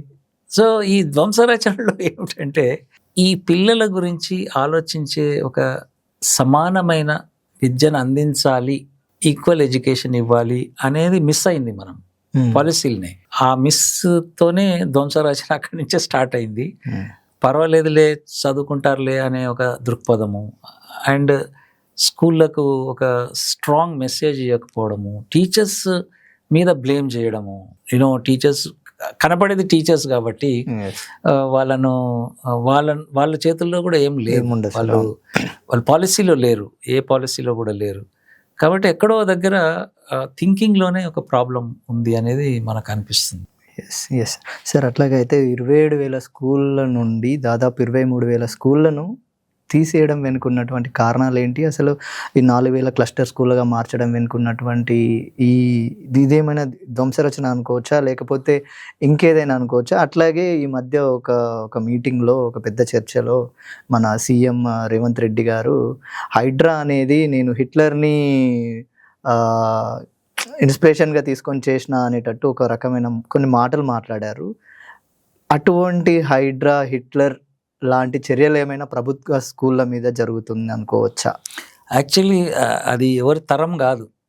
సీఎం ఉండొచ్చు, హైడ్రా అనొచ్చు, హిట్లర్ అనొచ్చు, కానీ ఒక విద్య మీద జరిగిన ఒక ప్రక్రియ, ఇంతకాలం స్కూల్స్ వెళ్ళాలి అని చెప్పిన ప్రక్రియ, అండ్ స్కూల్స్ క్లస్టర్లోనే ఉంచుతా నేను అనేది ఇండివిజువల్ డిసిషన్స్ కాదు. ఇది చాలా పెద్ద చర్చ జరగాల్సిన అవసరం ఉంది. కరెక్టే, చిన్న స్కూల్స్ ఉన్నాయి, నీ పెద్ద స్కూల్స్ ఎలా ఉన్నాయి? అండ్ అంటే ఒక ప్రాక్టికల్గా లేని స్టేట్మెంట్స్ అవన్నీ, ప్రకటనలు. అంటే ఆలోచించి చేసిన ప్రకటన కాదని నాకు అనిపిస్తుంది. ఎందుకంటే ఆలోచించి చేస్తే ప్రకటన వేరే తీరుగా ఉంటుంది. మొదలు 4,000 స్కూల్ కడతామని చెప్పొచ్చు, మూస్తామని చెప్పొద్దు. డెవలప్ కన్స్ట్రక్టివ్గా చేయాలంటే కడతామని చెప్పాలి. అట్లా కట్టడానికి కూడా ఒక అంచనా వేశాను. నేను కమిషన్లో కూడా అడ్వైజర్గా ఉన్నాను. అట్లా డెవలప్ చేయడానికి కూడా ఒక 20 కోట్లు కావాలి ఒక స్కూల్కు. ఒక స్కూల్కి ఇప్పుడున్న పరిస్థితి, ల్యాండ్ ఉంది కాబట్టి. ఓకే, అంటే 20 కోట్లతో ఒక స్కూల్ని ఏ విధంగా డెవలప్ చేయొచ్చు సార్? నర్సరీ నుంచి 12th క్లాస్ వరకు 1500 మంది పిల్లలు పట్టే ఒక స్కూల్ను ఉన్న స్కూళ్ళను అభివృద్ధి చేయొచ్చు. With all facility. All facilities, okay. Play ground. ఈరోజు ఆరుట్లలో సారు సీఎం గారు ఇనాగ్రేట్ చేశారు. అది డెమాన్స్ట్రేట్ చేయడానికి చూసినాము. అయితే ఇప్పుడున్న 4000 స్కూళ్ళు అనే ప్రకటనకు దాదాపుగా 80,000 కోట్లు కావాలి. ఓకే. 20 కోట్లు 4,000 లెక్క clear. And hour budget is 25,000 crores. So అది ఇన్ప్రాక్టికల్ అని చెప్పడానికి, అంటే సడన్గా ఎందుకు చెప్పాడు, ఎక్కడ డిస్కస్ జరిగింది, అండ్ నిజంగానే డిస్కస్ జరిగిందా, అండ్ ఈ 4,000 ఇంప్లిమెంట్ చేస్తే కదా అవి మూయాలనా తెరవాలనా అనేది తల్లిదండ్రులు డిసైడ్ చేసుకుంటారు. ఇళ్ళకి రావాలన్నా, అందులోకి పోవాలన్నా, యాక్సెస్ ఉందా లేదా. ఇంకొకటి పికప్ చేసుకుంటామన్నారు ఎన్నో డోర్ స్టెప్ నుంచి. ఇప్పుడున్న రవాణా వ్యవస్థ చూడండి, ఆ పిల్లలు రోడ్ల మీదకి వచ్చి బస్సులు దొరకక, వాటికే బస్సులు సరిగా వేయని మనము, అది కూడా మాకు ఆందోళన కలిగించే అంశం. ఇంకొకటి ఏంటంటే, రూరల్ ఏరియాస్లో స్కూల్స్ను బాగు చేయాలని తల్లిదండ్రులు, సర్పంచ్లు, ఇప్పుడు మన సమ్మర్లో సోషల్ మీడియా కాబట్టి ఒక్కొక్క పోస్టర్ వేసుకున్నారు. మా స్కూల్కి వస్తే మేము పాటలు పాడినరు, ఎన్నో చూసినాం మనం. ప్రభుత్వ బడికి రండిరా, మనం పోదాం పదండి అని. అంటే ఒక ఓనర్షిప్ను కలిగించడం. కొన్ని సర్పంచ్లు అయితే అసలు ప్రభుత్వ పథకాలు కూడా బంద్ చేస్తామని, మా స్కూల్కి రావాలి, మన స్కూళ్ళు బాగుండాలి అని. ఇవన్నీ జరుగుతున్న ప్రక్రియలో సడన్గా ముఖ్యమంత్రి గారు ఈ స్టేట్మెంట్ చేయడం అనేది, అంటే ఒక సెంటిమెంట్ కూడా. School is a sentiment. ఇంతకుముందు అన్నట్టుగా ఐడియా, ఒక స్కూల్ ఈజ్ ఐడియా. ఆ స్కూళ్ళకు పిల్లలు ఎట్లా రావాలని చూడాలి కానీ స్కూళ్ళను బంద్ చేస్తా అనేది తల్లిదండ్రులు. నిన్ననే తల్లులు ఒక సమావేశం పెట్టుకున్నారు ఇక్కడ హైదరాబాద్లో. సార్, మాకు కోటీశ్వర్లను మమ్మల్ని చేయొచ్చు కానీ మాకు అది కాదు సార్ ఇంపార్టెంట్, అది చేయండి కానీ మా పిల్లల భవిష్యత్తు ఇంపార్టెంట్, కాబట్టి మీరు మోయడానికి వీలు లేదు. సో ఒక ఆలోచనను చేసినప్పుడు ఒక మండల్ యాజ్ ఎ యూనిట్గా ప్లాన్ చేస్తే ఎంతమంది పిల్లలు ఉన్నారు, ఎన్ని స్కూళ్ళు కావాలి, డెఫినెట్గా ఎక్స్పాన్షన్ అయి ఉంటాయి స్కూల్స్. సో అదంతా కూడా ఒక సైంటిఫిక్గా జరగాల్సిన అవసరం ఉంది. అండ్ మొదలు విశ్వాసం కలిగించడానికి, విశ్వాసం కోల్పోగొట్టాం మనం, కలిగించడానికి ఇప్పుడు ఆరుట్ల ఒక్కటే స్కూలు, మొత్తం రాష్ట్రంలో ఇప్పుడు ఒక స్కూలు, నర్సరీ నుంచి 12th వరకు ఉన్న స్కూల్ ఒక్కటి. అన్ని చేయాలంటే 2.5 years ఒక స్కూల్ చేసినాం. ఒకవేళ ఇంకొక 2 years తర్వాత ఒక స్కూల్ నిర్మించిన తర్వాత, ఈ 2 స్కూల్ నిర్మించిన తర్వాత ఒకవేళ ప్రభుత్వం చేంజ్ అయితే మళ్ళీ పాలసీ, వాళ్ళ ఈగోకు బలయ్యేది కూడా మళ్ళీ పిల్లలు. సో అందుకోసం ఏంటంటే వాళ్ళు చాలా జాగ్రత్తగా ప్రకటనలు చేయాలి. ఈ ప్రకటన ఎందుకు చేశారు అండ్ క్యాబినెట్ డిసిషనా కాదు, ఇండివిజువల్ డిసిషన్స్ చాలా ప్రమాదం మనకు. అసెంబ్లీలో డిస్కస్ చేయాలి. ఎమ్మెల్యేస్ మీద ఎంత ఒత్తిడి ఉంటుంది అనుకుంటారు. ఇప్పుడు స్కూల్ బంద్ చేసే ఎమ్మెల్యే బెటరా, స్కూల్ పెట్టే ఎమ్మెల్యే బెటరా? People will choose. సో చాలా జాగ్రత్తగా ఉండాల్సిన అవసరం ఉంది. ఇది అన్సైంటిఫిక్ ప్రకటన. అది ఒకవేళ చేయాలనుకుంటే మొదలు 4,000 కట్టి మీరు ప్రజలకు చూపించండి, అప్పుడు ప్రజలు డిసైడ్ చేసుకుంటారు. అంతేగాని మూసేస్తాము అనేది అది ప్రకటన, మంచి ప్రకటన కాదు. అండ్ ఆల్సో దట్ ఇప్పుడు గాంధీ పార్టీ మనది, కాంగ్రెస్ పార్టీ గాంధీయన్ స్టైల్లో, అండ్ హిట్లర్ అనేవాళ్ళు అదంతా ఎందుకు అన్నారో కూడా మనకు ఇప్పటివరకు తెలియదు. ఎక్స్ప్లెనేషన్ ఇస్తే గానీ తెలియాలి. అక్కడ కూడా ఎక్స్ప్లెనేషన్ అంటే కొంచెం ప్రౌడ్గా చెప్తారు సార్, అందుకే కొంచెం నేను మెన్షన్ చేశాను. అవునవును, బట్ ఇట్స్ అది ఈ ప్రజాస్వామ్యంలో అది వర్తించదు. అండ్ ఇట్స్ ఏ డెమోక్రటిక్ సిస్టంలో ఉన్నాం. ఏదో బెదిరిస్తానికన్నా కానీ ఆ బెదిరింపులకు కూడా ముఖ్యంగా తెలంగాణ సమాజం ఎప్పుడు కూడా దానికి ఈల్డ్ కాదు, భయపడరు. దాన్ని రెచ్చగొట్టినట్టు అవుతుంది కానీ భయపడరు. డెమోక్రసీలో ఉన్నాం కాబట్టి అది అతను ముఖ్యమంత్రి గారు దాని క్లారిఫికేషన్ ఇవ్వాలి. ఇట్స్ మళ్ళీ నేషనల్ మీడియాలో చెప్పారు కాబట్టి అందరూ ఆందోళన చెందింది. Yes sir. అట్లాగే కొన్ని Europe, America, like Germany, Japan లాంటి దేశాల్లో ఈ స్కూల్ కన్సాలిడేషన్ అనే విధానం సక్సెస్ఫుల్గా రన్ అవుతూ ఉంది. ఒకవేళ తెలంగాణలో ప్రభుత్వం తరపు నుంచి కనుక మాట్లాడినట్టయితే ఈ తెలంగాణలో అమలుపరుస్తున్నటువంటి క్లస్టర్ విధానం కూడా సక్సెస్ అవ్వచ్చేమో కదా సార్? అంటే ఎందుకు దీన్ని వ్యతిరేకించాలి ఇప్పుడు? యాక్చువల్లీ అక్కడ అంతా జరిగింది ఏంటంటే నైబర్హుడ్ స్కూల్స్. యాక్చువల్లీ క్లస్టర్ విధానం కన్నా ఎక్కువ ఆ ప్రాంతంలో ఉన్న సీఎం కొడుకు, పార్లమెంటేరియన్ కొడుకు కానీ, అక్కడ మన ఐటీ పిల్లలు కానీ, అక్కడ బేకరీలో పనిచేసే ఆమె పాప కానీ ఆ ఏరియాలో ఉంటే అదే ఏరియాకి స్కూల్కి వెళ్ళాలి. అది చాలా బ్యూటిఫుల్ కాన్సెప్ట్, అది నైబర్హుడ్ స్కూల్. ఈవెన్ ఇంత క్యాపిటలిస్ట్ దేశాలలో, జర్మనీలో కానీ ఆల్రెడీ మీ పిల్లలు ఇగో ఈ స్కూల్కి వెళ్తారనేది క్లియర్ డిమార్కేషన్ ఉంటుంది. తెలంగాణలో 26,000 బస్సులు ఉన్నాయి, 26,000 బస్సెస్. ఎక్కడ దేశంలో, యూరోప్లలో కూడా పిల్లల్ని ఇంత దూరం బస్సులలో పంపరు. పంపితే మళ్ళీ అదే నైబర్హుడ్లో కావాలంటే బస్సు పెడతారు కానీ ఇంత దూరం పంపరు. ఫిట్నెస్ ఇప్పుడు మనం చూసినాం కదా నిన్న మొన్న, నానా బీభత్సం అది. అండ్ ఒక్కొక్క చైల్డ్ 30 కిలోమీటర్స్ 40 కిలోమీటర్స్ పోతారు విలేజ్ నుంచి మన ప్రాంతంలో. అక్కడ అంత దూరం పోవడానికి లేదు. యాక్చువల్లీ అక్కడ సిస్టమ్ను అడాప్ట్ చేసుకుంటే ఒక బెస్ట్ సిస్టమ్ అది. ఒకవేళ అది స్కూల్ బంద్ చేసిన సిస్టమ్ కాదు, అక్కడ 12th వరకు ఆ ఏరియాలో ఉన్న స్కూళ్ళకే వెళ్ళాలి. 2-3 స్కూళ్ళు ఉంటాయి, ఆ 2-3 స్కూళ్ళు ఆ నైబర్హుడ్ స్కూళ్ళు ఉంటాయి, ఆ నైబర్హుడ్ స్కూల్కే వెళ్ళాలి. అంతేగాని అండ్ అందరూ ఆడకే వెళ్ళాలి. అది that is the beauty. Imagine Jubilee హిల్స్లో రేవంత్ సార్ ఇంటి చుట్టుపక్కల ఉన్న స్కూల్కే అందరూ వెళ్ళాలి అంటే ఎంత బ్యూటిఫుల్ ఐడియా అది. అసలు ఇమ్మీడియట్ గా చేంజ్ అయిపోతుంది సార్. అసలు సామాజిక న్యాయం అంటే అది social justice is that. And పేద ధనిక లేకుండా ఒకటే క్లాస్ రూమ్లో కూర్చోవడం ఈజ్ సోషల్ జస్టిస్. అండ్ మన దగ్గర చాలా డివైడ్ ఎక్కువ అవుతుంది. ఆ పిల్లలకు ఈరోజు నేను చెప్పినట్టు బ్రేక్ఫాస్ట్ చేయని పాప ఉంటుందని తెలియదు జూబ్లీ హిల్స్ పిల్లలకు. అసలు ఐడియానే ఉండదు. ఒకవేళ ఇద్దరు ఒక దగ్గరికి పోయినారు అనుకోండి, ఒకటే క్లాస్ రూమ్కు, ఇద్దరు కలిసి అనుకుంటారు అయ్యో వీడికి బ్రేక్ఫాస్ట్ తెచ్చుకోలేదు ఎందుకు. అప్పుడు అడగవచ్చు మీ అమ్మ ఏం చేస్తుంది, మీ డాడీ ఏం చేస్తారు. సో దట్ కోహెషన్ ఎంత బ్రహ్మాండంగా ఉంటుంది. అది ఆ కన్సర్న్ లేకుండా ఉన్నది. కాబట్టి యూరోప్లో కానీ, నేను జర్మనీకి వెళ్ళాను, యుఎస్ వెళ్ళాను, అక్కడి నుంచి రాశాను కూడా, అక్కడ ఎట్లా ఉంది విధానం అనేది. చాలా గవర్నమెంట్ స్కూల్స్. అండ్ మన ఎన్ఆర్ఐ పిల్లలు ₹1 కట్టరు ఫీజు. ఎల్కేజీ నర్సరీ నుంచి 12th వరకు ఫ్రీ ఎడ్యుకేషన్. అంటే 95%, 5% ఎవరు డిప్లొమాట్స్ ఎవరన్నా ఉంటే పోవచ్చు, కానీ 95% అసలు పబ్లిక్ స్కూల్కే వెళ్తారు. అటువంటి స్కూల్ విధానం. అండ్ స్కూల్ 5 ఎకరాలు 10 ఎకరాలు ఉంటుంది. ఒక స్కూల్ అంటే ఒక కాలనీ ఏర్పాటు అవుతుందంటే మొదలు అక్కడ గవర్నమెంట్, సివిల్ గవర్నమెంట్ స్కూల్కు జాగా వదిలినరా మొదలు ఫస్ట్ పాయింట్ వాళ్ళు చూసేది. ఎన్ని ఇండ్లు వస్తున్నాయి, ఆ ఇండ్లకు తగ్గట్టు స్కూల్కు ప్లేస్ వదిలినరా. మనకు క్లబ్ హౌస్ లో వదిలినరా, క్లబ్ హౌస్ ఎమ్యూనిటీస్ కానీ స్కూల్ ఉందా. అండ్ వాడు స్కూల్కు ల్యాండ్ వదిలితేనే ఆ రియల్ ఎస్టేట్ వాళ్ళకు పర్మిషన్ ఇస్తాడు. ఎగ్జాక్ట్లీ. ఆ స్కూల్ డిమార్కేషన్ ఉండాలి. అండ్ సేమ్ డిజైన్లో ఉంటాయి. పిల్లలు ఒకవేళ స్కూల్ మారినా కానీ అదే ఆల్మోస్ట్ అదే డిజైన్లో ఉంటాయి. పిల్లలు చాలా ఆహ్లాదకరంగా చదువుకుంటారు. నేను ఎప్పుడు అంటున్నాను ఏంటంటే, వీళ్ళు అమెరికాకు, యూరోప్కు పోతుంటారు కదా డెవలప్మెంట్, జపాన్, అక్కడ స్కూలింగ్ సిస్టమ్ చూసేస్తే బాగుండు. మనం ఎన్ఆర్ఐస్ కూడా చెప్పాలి, ఈ లీడర్స్కు స్కూల్స్ చూపించాలి అక్కడ. ఈ మోడల్ చాలా ఇంపార్టెంట్ మోడల్. ఇంకొక మోడల్ కూడా ఉంది మన దేశంలోనే, కేరళ. Exactly sir. కేరళ కూడా 95% స్కూల్లో 85% పబ్లిక్ స్కూల్స్కి వెళ్తారు. అండ్ అక్కడ డీసెంట్రలైజ్డ్ ఫ్రీ ఎడ్యుకేషన్. అందరు ఆ ఏరియాలో ఉన్న రూల్ లేదు కానీ ఆ ఏరియాలో మంచి స్కూల్ ఉంది కాబట్టి అక్కడికే పోతారు.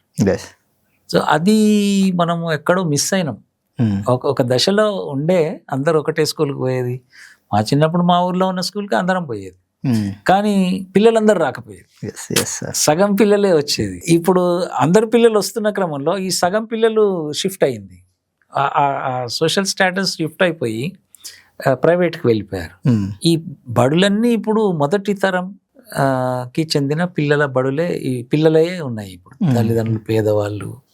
అండ్ హైదరాబాద్లో అయితే migrant children, Bihar. Actually each స్కూల్లో మినీ ఇండియా ఉంటుంది మన దగ్గర. అట్లీస్ట్ ఆ పిల్లలకి బడులన్న మిగిలి ఉన్నాయి అనేది అప్పుడప్పుడు అనిపిస్తుంది. లేకపోతే అయ్యి కూడా పోతే ఎంత ప్రమాదం అనేది. So I think this cluster విధానము చాలా సైంటిఫిక్ చర్చ జరగాలి. టీచర్స్తో మాట్లాడాలి, టీచర్స్తో కూర్చోవాలి, వాళ్ళు ఏమంటున్నారు వినాలి. వాళ్ళు స్టేక్ హోల్డర్స్, పేరెంట్స్తో మాట్లాడాలి, టీచర్స్తో మాట్లాడాలి. ఇప్పుడు ఇదే రేవంత్ గారిది ఇంకా ఏం ప్రకటన చేశారు కానీ ఎక్కడ కూడా ఫీల్డ్లో క్లోజ్ చేస్తున్నట్టు కానీ ఎక్కడ లేదు. అది కేవలం ప్రకటన వరకే. ఆ ప్రకటన మీద కూడా చాలా చర్చ జరుగుతుంది. ఈ వీక్ అంతా చర్చ అదే జరుగుతుంది. అండ్ సర్పంచెస్ చాలా ఓన్ చేసుకుంటారు స్కూల్స్ను. అంత ఇప్పుడు వాళ్ళు పిల్లల్ని ఎలా. ఇంకొకటి ఏంటంటే క్వాలిటీ గ్యారంటీ. సో ఇప్పుడు ఈరోజు రేవంత్ రెడ్డి గారి స్టేట్మెంట్ చూశాను నేను. నామోష్ పడకండి, బడికి పబ్లిక్ స్కూల్కి రండి, గవర్నమెంట్ స్కూల్స్కి అన్నారు. సో గవర్నమెంట్ స్కూల్స్ రావాలంటే గ్యారంటీ ఏంటి అనేది, టాయిలెట్స్ గ్యారంటీ ఇస్తున్నారా, క్వాలిటీ ఎడ్యుకేషన్ గ్యారంటీ ఇస్తున్నారు, ప్రైవేట్లో ఇస్తున్నారా అనేది కూడా కాదు, ప్రైవేట్లో ఇవ్వాలి, ఇక్కడ ఇవ్వాలి. ఎందుకంటే లెర్నింగ్ గ్యారంటీ లేకపోతే నేను ఇస్తున్నాను ఎక్కడ చెప్తలేరు ఎవరు కూడా. బడి బాగా చేస్తామంటున్నారు కానీ లెర్నింగ్ గ్యారంటీ ఇస్తాం మేము అనేది రావాల్సిన అవసరం. ఎస్ సార్, ఇందాక కొన్ని other countries schools, neighbourhood schools గురించి మాట్లాడుతూ ఆ విధానం ఎక్కడో మనం మిస్ అయ్యాము అని అన్నారు కదా సార్. యాక్చువల్గా అంటే మనం మిస్ అయ్యామా, లేదంటే మన దగ్గర చదువుకొని, మన ఇండియాలో చదువుకొని ప్రపంచ దేశాలకు వెళ్ళి పెద్ద పెద్ద కంపెనీలకు సీఈఓలుగా ఉన్నటువంటి విద్యార్థులు మన వాళ్ళు ఉన్నారు. బట్ ఎక్కడ మిస్ అయ్యాం మనం అంటే, ముఖ్యంగా మన తెలంగాణలో, ఇండియాలో చూసుకుంటే ముఖ్యంగా మన తెలంగాణలో విద్య అనేది పెద్ద వ్యాపారంగా మారింది అనేది చాలా ఇంటర్నల్గా ఉన్నది, ఓపెన్గానే మాట్లాడుకుంటున్నటువంటి సందర్భాలు కూడా ఉన్నాయి సార్. ఏంటి అసలు బిజినెస్ కావడం వల్లనే మనం మిస్ అయ్యామా, లేకపోతే మిస్ అయ్యేలా చేశారా? యాక్చువల్లీ ఒక విచిత్రం ఏంటంటే, మన రాజకీయ నాయకులకు స్కూల్స్ ఉన్నాయి, అంటే చట్టాలు చేసే వాళ్ళకి. ఎస్. అండ్ స్కూల్స్ పెట్టిన వాళ్ళు పొలిటీషియన్స్ అయినరు, పొలిటీషియన్స్ అయిన వాళ్ళు కాలేజీలు పెట్టినరు. That is a problem. Telangana specific, Telangana Andhra ఈ రెండు చాలా అన్నదమ్ములు వీళ్ళంతా. సో నౌ ఒక లాస్ట్ చైల్డ్ గురించి ఆలోచించే రాజకీయ విల్ ఉన్న వాళ్ళు కాదు వీళ్ళు. అంటే క్రీమీ లేయర్ గురించి యూనివర్సిటీస్ పెట్టచ్చు, మల్లారెడ్డి యూనివర్సిటీ కానీ, పల్లా రాజేశ్వర రెడ్డి యూనివర్సిటీ. ఇప్పుడు లెక్క పెడితే లిస్ట్ ఉంటుంది. ఇప్పుడు YVN మొన్ననే ముఖ్యమంత్రి గారు ఇనాగ్రేట్ చేసి వచ్చారు ఇబ్రహీంపట్నం దగ్గర. YVN Reddy some MLC. Is a politician. So politician వీళ్ళందరూ కూడా చట్టసభలలో లాస్ట్ పర్సన్ చైల్డ్ గురించి ఆలోచించాలి. యాక్చువల్లీ చట్టసభలు అందుకోసం ఉన్నాయి, కానీ వాళ్ళ కోసం ఆలోచించని ప్రక్రియ ఏర్పడి బస్ మిస్ అయింది అక్కడే. ఒక కామన్ స్కూల్ ఉండాలి అనే. ఇంకొకటి ఏమైందంటే, ఈ తల్లిదండ్రులు వీళ్ళకి లాబీ చాలా తక్కువ, అన్ఆర్గనైజ్డ్ గ్రూప్. సో ఈ లాబీ చేసే అంత శక్తి లేని నిస్సహాయులు. వాళ్ళ కోసం బడి ఆల్రెడీ రావాలి. యాక్చువల్లీ బడి అంటే ఒక కళ, ఆ కళ మంచి బడి లేదు అనేది దాని మీద ఇన్వెస్ట్మెంట్. ఇంకొకటి ఏంటంటే, ప్రప్రథమంగా మీరు అడిగిన ప్రశ్న పొలిటికల్ విల్, రాజకీయ సంకల్పము. ఈ రాజకీయ సంకల్పం దేంతో ముడిపడి ఉందంటే, ఉన్న బడ్జెట్లో పిల్లలకు ఎంత ఖర్చు పెడుతున్నాము అనే దాని మీద ముడిపడి ఉంది. ఇప్పుడు తెలంగాణ బడ్జెట్స్కి వస్తే స్పెసిఫిక్గా సింగిల్ డిజిట్ బడ్జెట్ మనది, అంటే 8% హైయెస్ట్. ఇప్పుడు అంటే వాళ్ళు బడ్జెట్లో ప్రకటించింది ఒకటి ఉంది, విడుదల చేసింది ఒకటి ఉంది. అది ఒకటి. యాక్చువల్లీ వాళ్ళ మేనిఫెస్టోలో 15% ఉంది కాంగ్రెస్ గవర్నమెంట్ వచ్చింది. బట్ 8%. ఇప్పుడు 2 బడ్జెట్స్ 3 బడ్జెట్స్ అయిపోయాయి, 8% కన్నా ఎక్కువ రూపాయలు. ఇవన్నీ శాలరీస్ చాలా బర్డన్. మనకు శాలరీస్ ఉన్నాయి, చాలా ఇవ్వాల్సిందే. మనం అనుకున్నాం కాబట్టి వాళ్ళకి ఇవ్వాలి. ఎక్స్ట్రా డబ్బు కావాలి. ఇప్పుడు విద్యా కమిషన్ 18% కావాలన్నది బడ్జెట్లో. దట్ ఈస్ 54,000 crores ఇప్పుడున్న బడ్జెట్కు. ఇప్పుడు ఇస్తున్నది 25,000 crores అంతకన్నా ఎక్కువ లేదు. సో ఎక్కడో దగ్గర మనం ఆ బడులు బాగుపడాలంటే సున్నం వేయాలి. ఇప్పుడు ఏప్రిల్లో స్కూల్ మోసిండ్రు, ఈ జూన్ ఈరోజు స్కూల్ తెరిచినప్పుడు ఎన్ని స్కూల్స్లకు మెయింటెనెన్స్ సున్నాలు అన్నీ వేసుకున్నాం అనేది అడిగితే చాలా, ఎవరో స్కూల్ హెడ్ మాస్టర్లు ముందుబడి వేయించుకుని ఉంటారు, కానీ యాజ్ ఎ పాలసీగా మన స్కూల్ క్లీన్ చేసుకుందాం అనే పాలసీ రాలేదు, డబ్బు లేదు. సో రాజకీయ సంకల్పానికి తోడుగా బడ్జెట్స్ కేటాయించకపోవడము. బడ్జెట్ కేటాయించకపోవడము అనే అర్థం ఏమిటంటే, స్కూల్ నిర్వీర్యం కావడము. స్కూల్ నిర్వీర్యం కావడంతో ప్రైవేట్ స్కూల్స్కి వెళ్ళడము. ప్రైవేట్ స్కూల్స్లో పొలిటీషియన్స్ అండ్ పెద్ద పెద్ద వాళ్ళు lobby and China schools, Chaitanya, Narayana, ఇవన్నీ కూడా ఎంటర్ అయిపోయి ఒక మాఫియా కూడా అంటారు, స్కూల్ ఎడ్యుకేషన్ మాఫియా కూడా. అంటే ఒక లాబీ ఉంది, వాళ్ళు లాబీ చేయడం ప్రభుత్వంతో. లాబీ ఏముంది, వాళ్ళే అసెంబ్లీలో ఉన్నారు కదా. మొన్న ఉన్నాడు తీర్మానం, మళ్ళీ నా పేర్లు తీస్తుంటే వద్దు అన్నాడు స్పీకర్. సార్ ఆయనది ఉంది, ఈయనది ఉంది. మొన్ననే చూసింది నేను అసెంబ్లీ కౌన్సిల్లో, ఎట్లా సార్, ఎట్లా రేట్లు తగ్గుతాయి సార్ అని అడుగుతున్నాడు. కరెక్టే కదా, అది చాలా కష్టమైన పని. అందుకోసం స్కూల్ను ఒక పొలిటికల్ సమస్య రాలే, స్కూల్ పొలిటికల్ ఇష్యూ కాలే. రైతులది అయింది, వాటర్ది అయింది, ఇంకా చాలా విషయాలు అయినాయి, కానీ డెవలప్మెంట్ అయింది, నేను హైటెక్ అంటే ఫ్యూచర్ సిటీ అయింది, నేను ఫార్మా సిటీ అయింది, ఇవన్నీ ఒక కాంపిటీషన్ అయింది. కానీ ఈ కాంపిటీషన్లో నేను చదువు చెప్పి తీరుతా రాలే. అది అది మిస్సింగ్ పాయింట్. అది ఎందుకంటే అది వాళ్ళకు స్టేక్ లేదు అందులో. అది చాలా చాలా కొంచెం వెనకబడి, అంటే ఒక పెద్ద ఆలోచన చేయాలి ఏంటంటే లాస్ట్ చైల్డ్ కూడా బంజారా హిల్స్లో ఉన్న చైల్డ్, జూబ్లీ హిల్స్లో ఉన్న చైల్డ్తో సమానంగా చదువుకోవాలి అనే ఒక చదవగలరు పిల్లలు, అవకాశం ఇస్తే చదవగలరు. అండ్ నా అనుభవంలో నేను వేల బాల కార్మికులను తీసుకొస్తే, నిన్ననే 2 డాక్టరేట్స్, ఒకటి జియాలజీలో డాక్టర్, చైల్డ్ లేబర్గా ఉండే, బాల కార్మికులుగా ఉండి, బాండెడ్ లేబర్గా ఉండి, ప్రూవ్ ఏంటంటే చదవగలరు. Thank you for that sir. Thank you sir, thank you so much. That is wear అంత నమ్మకం లేదు, ప్రజల మీద నమ్మకం లేదు. అండ్ అది పొలిటికల్ ఎజెండా కాలేదు. పొలిటీషియన్స్ ఈ మధ్య మాట్లాడుతున్నారు కానీ అది పొలిటికల్ ఎజెండా అయ్యేంత వరకు కూడా ఇది, ఎందుకంటే కేక్లో షేర్ రావాలి మనకు. 18%, కనీసం 20% అన్నారు ఎప్పటి నుంచో. ఇప్పుడు మనం క్యాలిక్యులేట్ చేస్తే 18% కట్ చేయడానికి వీళ్ళ తరఫున ఒకరు ఉండాలి కదా అక్కడ. ఇప్పుడు హైవేస్ కోసం ఒకరు ఉంటారు, బుల్డోజర్ల కోసం ఒకడు ఉంటాడు. ఎన్ని కావాలి, ఎన్ని బుల్డోజర్స్, కంపెనీ వాడు లాబీ చేస్తారు. అండ్ ఒక 500 కిలోమీటర్స్ తెలంగాణలో హైవే కావాలి అనే లాబీయిస్ట్ ఉంటాడు. లాబీయిస్ట్ కూడా పొలిటీషియనే ఉంటాడు, కాంట్రాక్టర్స్ ఇవన్నీ కావాలి. బట్ ఈ సన్నటి పిల్లలు, చిన్న పిల్లలు, 3 year old చైల్డ్కు అంగన్వాడీ మంచిది సెంటర్ కావాలి అని చెప్పే లాబీయిస్ట్ ఎక్కడ? అది చాలా మాలాంటి వాళ్ళు మాట్లాడుతున్నాం కానీ సరిపోదు, బలం ఇంకా ఎక్కువ కావాలి దాన్ని. Yes sir. అట్లాగే అంటే స్కూల్ ఇంకా మూతపడలేదు, బట్ ఒక ప్రతిపాదన అయితే వచ్చింది. ఒకవేళ మూతపడే పరిస్థితులు వచ్చి మూసేస్తే చాలా మందికి పొద్దున్న బ్రేక్ఫాస్ట్ కావచ్చు, కానీ ఇంకొద్ది మందికి మధ్యాహ్న భోజన పథకం ద్వారా ఎంతో కొంత పౌష్టికాహారం అయితే అందుతుంది. ఒకవేళ ఈ స్కూల్ మూతపడితే అటువంటి స్కూల్ అంటే మైగ్రేట్ అయ్యి వచ్చిన పిల్లలు కావచ్చు, కానీ ఇంటి దగ్గర ఏదో ప్రాబ్లం ఉండి స్కూల్కి వెళ్ళని పిల్లలు, వాళ్ళ పరిస్థితి, ఇంట్లో అన్నం దొరకని వాళ్ళ పరిస్థితి ఎలా ఉండబోతుంది అసలు? ఇట్లా యాక్చువల్లీ అది ఆలోచించడానికే ఆందోళన కలిగించే అంశం అది. ఎందుకంటే మీరు అన్నట్టుగా చాలా పేద వర్గాలకు చెందిన పిల్లలు ఇప్పుడు ఈ బడులు క్యాటరింగ్ అవుతున్నాయి. కాబట్టి ఆ బడులను డిస్టర్బ్ చేయడం కాకుండా ఆల్టర్నేట్గా నువ్వు స్కూల్స్ మొదలుపెట్టి తర్వాత నీ ప్లానింగ్ ఏంది అనేది జరగాల్సిన అవసరం ఉంది.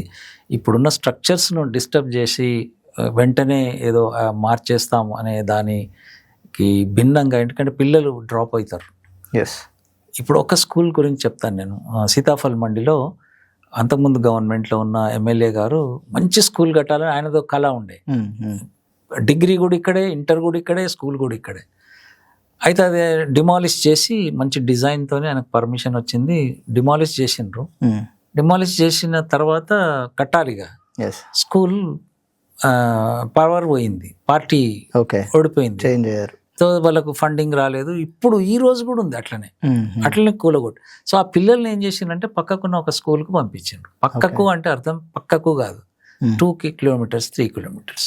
ఆ ట్రాన్సిషన్లోనే డ్రాప్ అయినారు. ఇప్పుడు మన క్లస్టర్ అంటున్నాం కానీ ఆ ట్రాన్సిషన్ పీరియడ్లో అందరూ జాయిన్ కాలే పక్కకు స్కూల్. అండ్ అక్కడ ఉన్న వాళ్ళు అంటారు ఏంటంటే, సార్ ఇక్కడ ఉన్నప్పుడు మా కాలనీలో ఉన్నప్పుడు మేము రోజు మేము పనికి పోయేది, పిల్లలు స్కూల్లో పోయేది. ఇప్పుడు నేను పని మాని ఈ చైల్డ్ను అక్కడికి తీసుకెళ్ళాలి, మోటార్ సైకిల్ మీదనో లేకపోతే రిక్షా, ఆటోలనో. సో ఈ ట్రాన్సిషన్ లాస్ అయిపోయింది. నేను పనికి పోవాలన్నా, నేను ఊబర్ డ్రైవర్, పనికి పోవాలన్నా ఈ పాపను తీసుకుపోవాలన్నా, నాకు ఇంతకుముందు ఆ ప్రాబ్లం, ఆ ట్రాన్సిషన్ ప్రాబ్లం. వాడు బ్రతకాలి, పిల్లల్ని బ్రతికించుకోవాలి.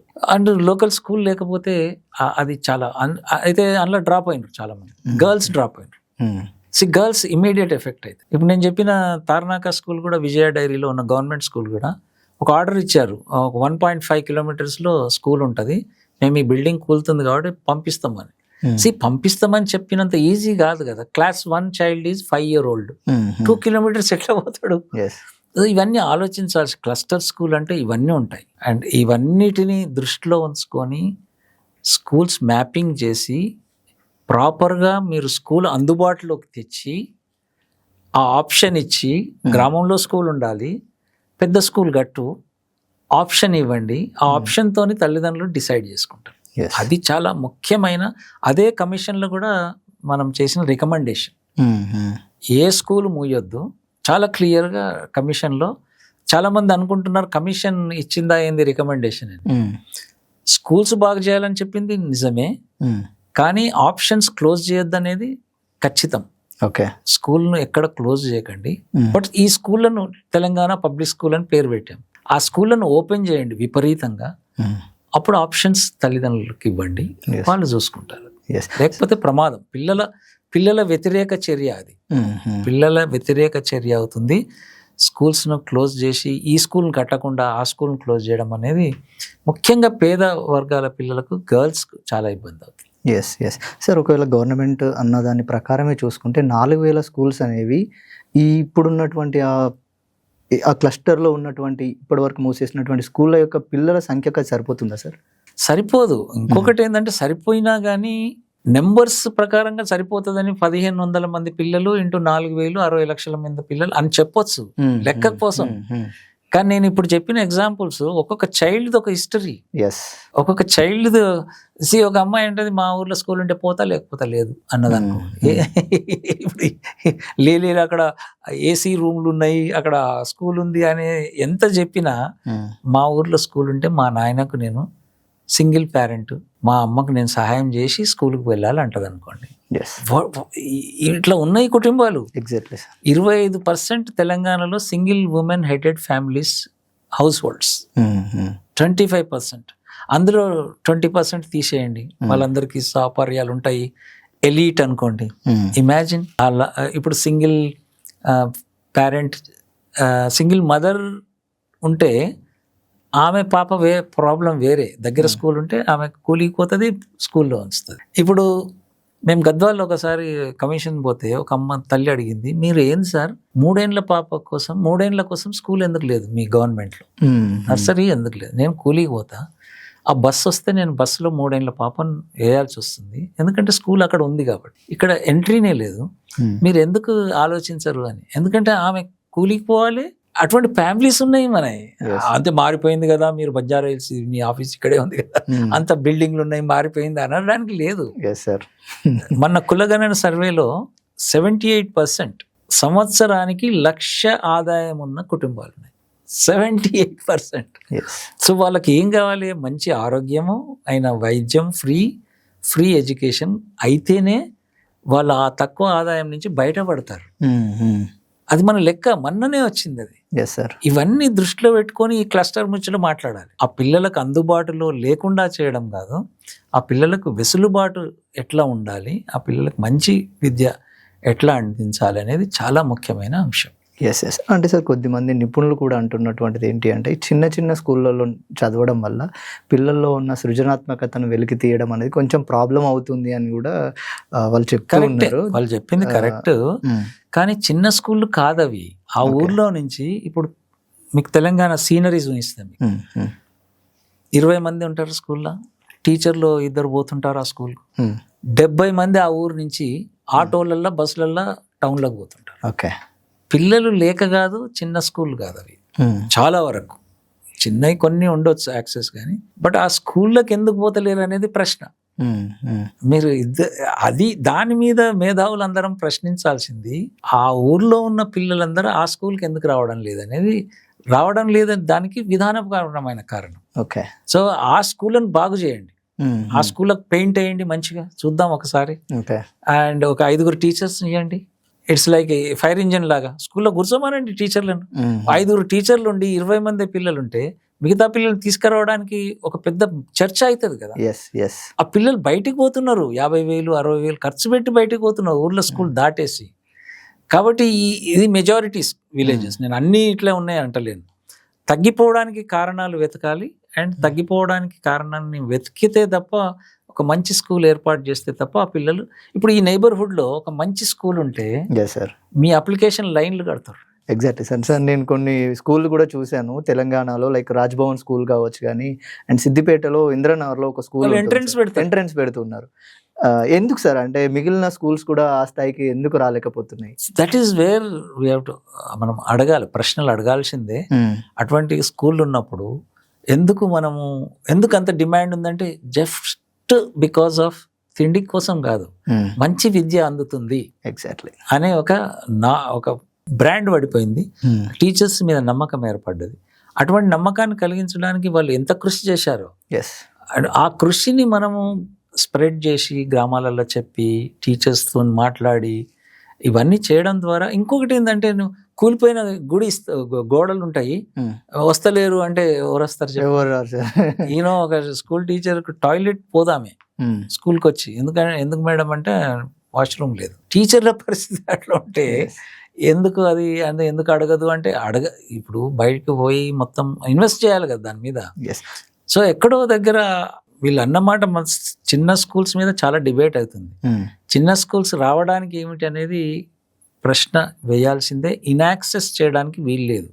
యాక్సెస్ ఉండి ఎట్లా చేయాలి అనేది చూడాలి. కానీ ముఖ్యంగా 5 year old మనం ఏమంటున్నాం ఇప్పుడు, ప్రీ స్కూల్ ఉండాలంటున్నాం. 3 year old క్లస్టర్ స్కూల్లో 3 years నుంచి 12th వరకు ఉండాలంట. 3 year oldను మనం ఎక్స్పెక్ట్ ఏం చేస్తున్నాం, ఒక 5 kilometers వాక్ చేయమంట. సో ఆర్ బస్సులో పోమంట. అది బస్సులో ఎంత నడుస్తాయి ఏంది తర్వాత సంగతి. కానీ ఒకవేళ ఫెయిల్ అయితే రవాణా సిస్టమ్ ఫెయిల్ అయితే 3 year old ఆ నైబర్హుడ్ లో ఉండడం ఎంత ఆనందంగా ఉంటది. ఇంటికి పోతారు, సాయంత్రం మళ్ళీ వస్తారు. అది దగ్గరలో చాలా. ఇప్పుడు తెలంగాణలో దాదాపుగా ఒక 15 లక్షల మంది పిల్లలు, 15 నుంచి 20 లక్షల మంది పిల్లలు బస్సులలో పోతారు. మార్నింగ్ మీరు ఏ గ్రామం చూడండి, ఒక బుట్ట, ఒక వాటర్ బాటిల్, ఆ టిఫిన్ బాక్స్, ఒక బ్యాగ్ వెనక వేసుకొని 4 ఏళ్ల పిల్లలు. ఈ విజువలైజ్ చేయండి మీరు. వాడు పోయేటప్పుడు బాగానే పోతాడు, కొంచెం గట్టిగా. రిటర్న్ లో చూడండి మొత్తం భుజాలు మొత్తం ఇట్లా పోయి వాడు దిగి ట్రావెల్ చేసి. దానికన్నా నైబర్హుడ్ లో స్కూల్స్ ఉండడం చాలా మంది. ఒక రకంగా వాడు బాల్యాన్ని అంతా కోల్పోతాడు సార్. చాలా చైల్డ్హుడ్ వాడు ఆడుకోవాలి. వాడు వచ్చే వరకు ఏమి అలసట కదా చాలా. అసలు బస్సులలో పోవడం అనేది అన్నీ అసలు మ్యాప్ చేయాలి. అసలు ఎంత దూరం పోతున్నారు పిల్లలు ఏమిటి అనేది. చాలా దూరం పోతారు, 2 hours. అండ్ పిల్లలకు బస్సులు రావు. పబ్లిక్ ట్రాన్స్పోర్ట్ అయితే చాలా వీక్. అందుకోసం మనము ఈ చిన్న స్కూళ్ళ మీద చర్చ చేసినప్పుడు చాలా ఈజీగా నెంబర్స్తో చేయొచ్చు. ఈ అన్ని ఎందుకు 30 మంది తక్కువ ఉన్న పిల్లలు, 20 మంది తక్కువ ఉన్న పిల్లలు కాదు, ఆ ఊర్లో ఉన్నారా లేదా. సో మేము ఏమంటున్నాం అంటే జనాభా తగ్గట్టు స్కూల్ పెట్టండి. మద్యం పాలసీ జనాభా తగ్గట్టు ఉంది. ఎన్ని బీర్ దుకాన్లు, బీరా ఏంటి దుకాన్లు, టెండల్ రేసి అదేం దుకాన్లు అంటారు వాటిని, మద్యం దుకాన్లు, మంచి మంచి దుకాన్లు, వైన్ షాప్ లో పర్మిట్ రూమ్స్ అన్ని కలిపి మొత్తం. అది ఏ ఆధారంగా ఉంటుంది, ఈ జనాభా ప్రకారంగా ఉంటుంది. పోలింగ్ బూత్ జనాభా ప్రకారంగా ఉంటుంది. జనాభా పెరగగానే ఇంకో బూత్ ఏర్పాటు చేస్తుంది. స్కూల్ అలా లేదు. స్కూల్ పిల్లలు ఎంతమంది వస్తున్నారు అని ఉంది, కానీ ఆ ఊర్లో జనాభా ప్రకారంగా స్కూల్ ఉండాలి. చిన్న ఎగ్జాంపుల్ చెప్తాను నేను. ఇప్పుడు 300 divisions ఉన్నాయి. ఇప్పుడు మెగా హైదరాబాద్ జిహెచ్ఎంసి, ఇంకోటి ఐటీ జిహెచ్ఎంసి, ఇంకోటి 3 GHMCలు, షేర్లింగంపల్లి, ఇంకొకటి హైదరాబాద్, ఇంకోటి మల్కాజ్గిరి. 3 చేశారు హైదరాబాద్ మెగా 300 division లో. ఒక 10% మేము ఒక అంచనా వేసి తిరిగి వచ్చినాం. ఆ 10% అంటే 30 divisions. దాదాపుగా 15 లక్షల మంది జనాభా ఉంది అక్కడ. ఆ 30 division 2 లక్షల మంది పిల్లలు ఉన్నారు. కేవలం 25,000 మంది పిల్లలే ప్రభుత్వ బడికి పోవడానికి వీలుగా ఉన్న బడులు ఉన్నాయి. జనాభా చూడండి ఎంత ఉంది, 50,000 జనాభా ఉంది. 40 నుంచి 50,000 జనాభాకు ఒక ప్రైమరీ స్కూలు, ఒక హై స్కూల్ ఉంది. ఆ జనాభా ప్రకారంగా స్కూల్ పెడితే అక్కడికి స్కూల్కి వస్తారు, అంతేగాని ప్రైవేట్కి పోతారు. అందుకనే సో ఎక్కడో దగ్గర గ్రామము యాజ్ ఎ యూనిట్ జనాభా ప్రకారంగా ఉండాలి ఒకటి. రెండోది, ఆల్రెడీ స్కూళ్ళల్లో పిల్లలు ఉన్నారు చాలా చోట్ల రాష్ట్రంలో. ఆ స్కూళ్ళను సాచురేట్ చేయండి. ఇప్పుడు 800 మంది ఉన్నారు, టాయిలెట్స్ లేవు, రూమ్స్ లేవు, ఎందుకు ఉండాలి అట్లా? అట్లా ఉన్న స్కూల్స్ను సాచురేట్ చేయండి. అన్ని స్కై ఇస్ ద లిమిట్. మీరు ఆరుట్ల స్కూల్ లాగా చేయండి అన్ని స్కూళ్ళని. జనాభా ఉన్న దాంట్లోనే, జనాభా కాదు పిల్లలు ఉన్న స్కూల్లోనే మొదలు అంటుంది. అదొక ఇన్సెంటివ్ అయితే పక్క స్కూల్ వాళ్ళకి ఏమవుతుంది, ఓహో పిల్లలు ఉంటే స్కూల్ బాగైతాయి. అర్థమైందా? పిల్లలు ఉంటే స్కూల్ బాగైతుంది. కాబట్టి ఆ స్కూళ్ళను బాగు చేయాలి. ఇంకోటి private schools regulation, fee regulation చాలా చేయాలి. ఇష్టం వచ్చిన రేట్లు పెంచితే తల్లిదండ్రులు చాలా ఇబ్బంది పడుతున్నారు. Exactly sir. Fee regulation and pre school compulsory ఉండాలి. 3 ఇప్పుడు పిల్లలు ఉన్న స్కూళ్ళల్లో 3 years నుంచి స్కూలింగ్, నర్సరీ, ఎల్కేజీ, యూకేజీ ఉండాలి. అప్పుడు ఫ్రీ ఎడ్యుకేషన్ అవుతుంది, వాళ్ళకి కంటిన్యూటీ ఉంటుంది. సో ఇవన్నీ కూడా చేయడానికి ఫండింగ్ పెద్ద అవసరం లేదు. చాలా ఫండింగ్ అవసరం లేదు. లక్కీలీ ఏంటంటే చాలా తక్కువ మంది స్కూళ్ళల్లో ఎక్కువ మంది పిల్లలు ఉన్నారు. ఆ స్కూళ్ళన్నింటిని బాగు చేయండి, ఎస్ సార్. కలర్ఫుల్ చేద్దాం. ఏముంది, Exactly. ఎంతసేపు చేసుకున్నారు కొందరు హెడ్ మాస్టర్లు, చాలా బాగా చేసుకున్నారు. Yes sir. అట్లాగే ఇందాక మీరు గవర్నమెంట్ టీచర్స్ యొక్క ప్రాబ్లమ్స్ గురించి మాట్లాడుతూ బేసిక్ ఫెసిలిటీస్ లేవు అని చెప్పేసి టీచర్ తను బాత్రూమ్ కూడా వెళ్ళదు ఆ స్కూల్లో. దీంతో పాటు నాన్ టీచింగ్ డ్యూటీస్ కూడా వేస్తున్నారని ఒక వాదన ఉంది సార్ టీచర్స్ నుండి. ఇదేమైనా ఈ ఎడ్యుకేషన్ మీద ఎఫెక్ట్ పడుతుంది? చాలా బోధనేతర పని నుంచి విముక్తి చేయమని వాళ్ళు అడుగుతున్నారు, మేము కూడా అడుగుతున్నాం. టీచర్ ప్రొఫెషన్ను డిగ్రేడ్ చేసేసిండ్రు. అండ్ అదర్ దాన్ టీచింగ్ వాళ్ళకి చాలా పనులు అప్పచెప్పారు. ఉన్నాయా మరి, స్కూల్ టైం కాకుండా కదా మేము చెప్పింది అని అంటుండొచ్చు, కానీ వాళ్ళ మీద ఇప్పుడు ఈరోజు స్కూల్ తెరిచిండ్రు, యాప్లు వాళ్ళు నింపేది చాలా పని ఉన్నది. అది కూడా ఒక అడ్డంకే. టీచర్లను బోధించే రైట్ను తీసేస్తున్నాం. టీచర్లకు బోధించే హక్కును, ఇట్స్ అ రైట్ యాక్చువల్లీ, ఆ హక్కును తీసేసి మిగతా పని చేయమంటున్నాం. సో అది చాలా ప్రాబ్లం. అండ్ వాళ్ళు టీచర్స్ అడుగుతున్నారు, అది కూడా పెద్ద ప్రాబ్లం. లెర్నింగ్స్లో వాళ్ళ టైం, ఈ మధ్యనే ఒక యూనిసెఫ్ స్టడీ చేసింది దీని మీద. 30% టైం బోధనేతర పనికి పోతుంది, క్లాస్ రూమ్ యాక్టివిటీ కన్నా. వాళ్ళు దేనికైతే ఉన్నారో దానికన్నా ఎక్కువ సమయం బోధనేతర నాన్ టీచింగ్ డ్యూటీస్. అదే కంపేర్ ప్రైవేట్కి చేస్తే, ప్రైవేట్ వాళ్ళకి వేరే పని ఏమి ఉండదు, పాఠం చెప్పడం అండ్ వాళ్ళు స్కూల్లోనే ఉంటారు. అది కూడా చూస్తారు తల్లిదండ్రులు. ఇప్పుడు టీచర్లు ఎంత చెప్పినా మాకు డ్యూటీ ఉందనమాట, డ్యూటీ ఏంది సార్, పాఠం చెప్పాలి కదా అని తల్లిదండ్రులు. నిజంగా ఒక రకంగా టీచింగ్ డైరీ రాయడానికి కూడా 1-2 రోజులు తీసుకుంటున్నారు సార్. అవును. సో పేరెంట్స్కు దాని మీద విశ్వాసం పోవడానికి ఇది కూడా ఒక కారణం. టీచర్ ఏం చేస్తాడు, మీటింగ్ ఉందంటారు, పోతారు, అక్కడ ఇంకో పని చెప్తారు. అదంతా అనవసరం, నాకు మొదలు మీరు అది నింపి పంపాలి. యాక్చువల్ టీచర్లు జోక్ ఉంది, నింపు పంపు అని. అండ్ ఇంకో టీచింగ్ డైరీని చీటింగ్ డైరీ అంటారు. అది ఇప్పుడు వింటున్నాను నేను. But they have lot of issues. ఒక ఇన్నోవేషన్, ఒక ఫ్రీడమ్, ఒక స్వయం ప్రతిపత్తి లేని విధానం. మీరు అన్నారు కదా యూరోప్, అక్కడ టీచర్లకు చాలా ఫ్రీడమ్ ఉంటుంది, డిజైన్ చేసుకుంటారు. ఒకరోజు రైల్వే స్టేషన్ తీసుకుపోవాలనుకుంటారు, ఇక్కడ తీసుకుపోవాలంటే చాలా పర్మిషన్లు కావాలి. అక్కడ ఆమె కరిక్యులంలో రాసుకుంటుంది, నేను ఈ ఇయర్ 2 సార్లు పిల్లల్ని తీసుకుపోతా, అప్పుడు తీసుకొని పోతుంది, లైన్ ఎట్లా నిలబడాలి, టికెట్ ఎక్కడ కొనుక్కోవాలి, బ్యాంకుకి తీసుకుపోతుంది, ఇవన్నీ చేస్తుంటారు అక్కడ. సో మన దగ్గర అంత ఫ్రీడమ్ లేదు టీచర్స్కు. ఆ ఫ్రీడమ్ ఉండాల్సిన అవసరం చాలా ఉంది. Yes sir. అట్లాగే ఇందాక గవర్నమెంట్ టీచర్స్ గురించి మాట్లాడితే, వాళ్ళు టెట్ కంప్లీట్ చేసి బిఎడ్ రాసి టీటీసీ సంథింగ్ ఏదో చదివి, అవన్నీ చదివిన తర్వాత వాళ్ళు మళ్ళీ డిఎస్సి క్వాలిఫై అయ్యి వీళ్ళందరినీ వెనక్కి నెట్టి వాళ్ళు గవర్నమెంట్ జాబ్ కొడతారు సార్. బట్ ఇక్కడ ప్రజలకి కానీ తల్లిదండ్రులకు కానీ ప్రైవేట్ టీచర్స్ మీద ఉన్నటువంటి నమ్మకం గవర్నమెంట్ టీచర్స్ మీద ఎందుకు లేదనుకోవచ్చు సార్? టీచర్స్ ఒక స్ట్రక్చర్లో ఉన్నారు వాళ్ళు, అండ్ హైరార్కీలో వాళ్ళు లాస్ట్. మొత్తం ఇప్పుడు ముఖ్యమంత్రి, మన విద్యాశాఖ మంత్రి, ఆ నుంచి మొదలైతే టీచర్ వరకు లాస్ట్ అయింది.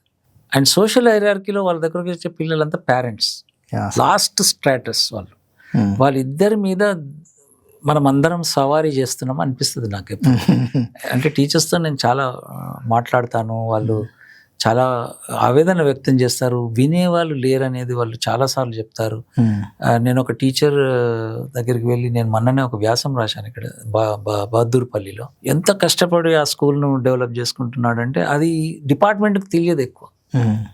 సో వాళ్ళ డిపార్ట్మెంట్లో ఇంత కష్టపడుతున్నారు అనేది తెలియదు. బట్ ఆయన ఎందుకు చేయాలి అక్కడ? He has to teach. So ఆయన ఆవేదన ఏంటంటే, పిల్లలు ఇట్లా వస్తున్నారు, ఒక నీడ, ఒక రూమ్ మంచిది ఉండాలి కదా అని ఒక డ్రీమ్ ఉంది ఆయనకు, ఒక నమ్మకం. ఎవరన్నా వస్తే మాట్లాడితే ఏమన్నా సాయం చేయండి అని అడుగుతారు. ఆయన మాట్లాడుతున్నాడు, పిల్లలకు మంచి జరిగితే నేను ఎవరిని తల ఉంచడానికైనా సిద్ధమే అని. శ్రీనివాస్ రెడ్డి అని ఇక్కడ బహదూర్పల్లిలో హెడ్ మాస్టర్. నేను ఒక ఆర్టికల్ రాశాను, బట్ డిపార్ట్మెంట్కి ఆర్టికల్ ద్వారా తెలిసి ఆయన సన్మానం చేసినారు. ఈ మధ్య సన్మానంతో సరిపెట్టారు. సో అతను ఏమంటాడంటే, అరే నాకు టీచర్స్ కావాలి సార్, ఇంత పని చేస్తున్నా నేను.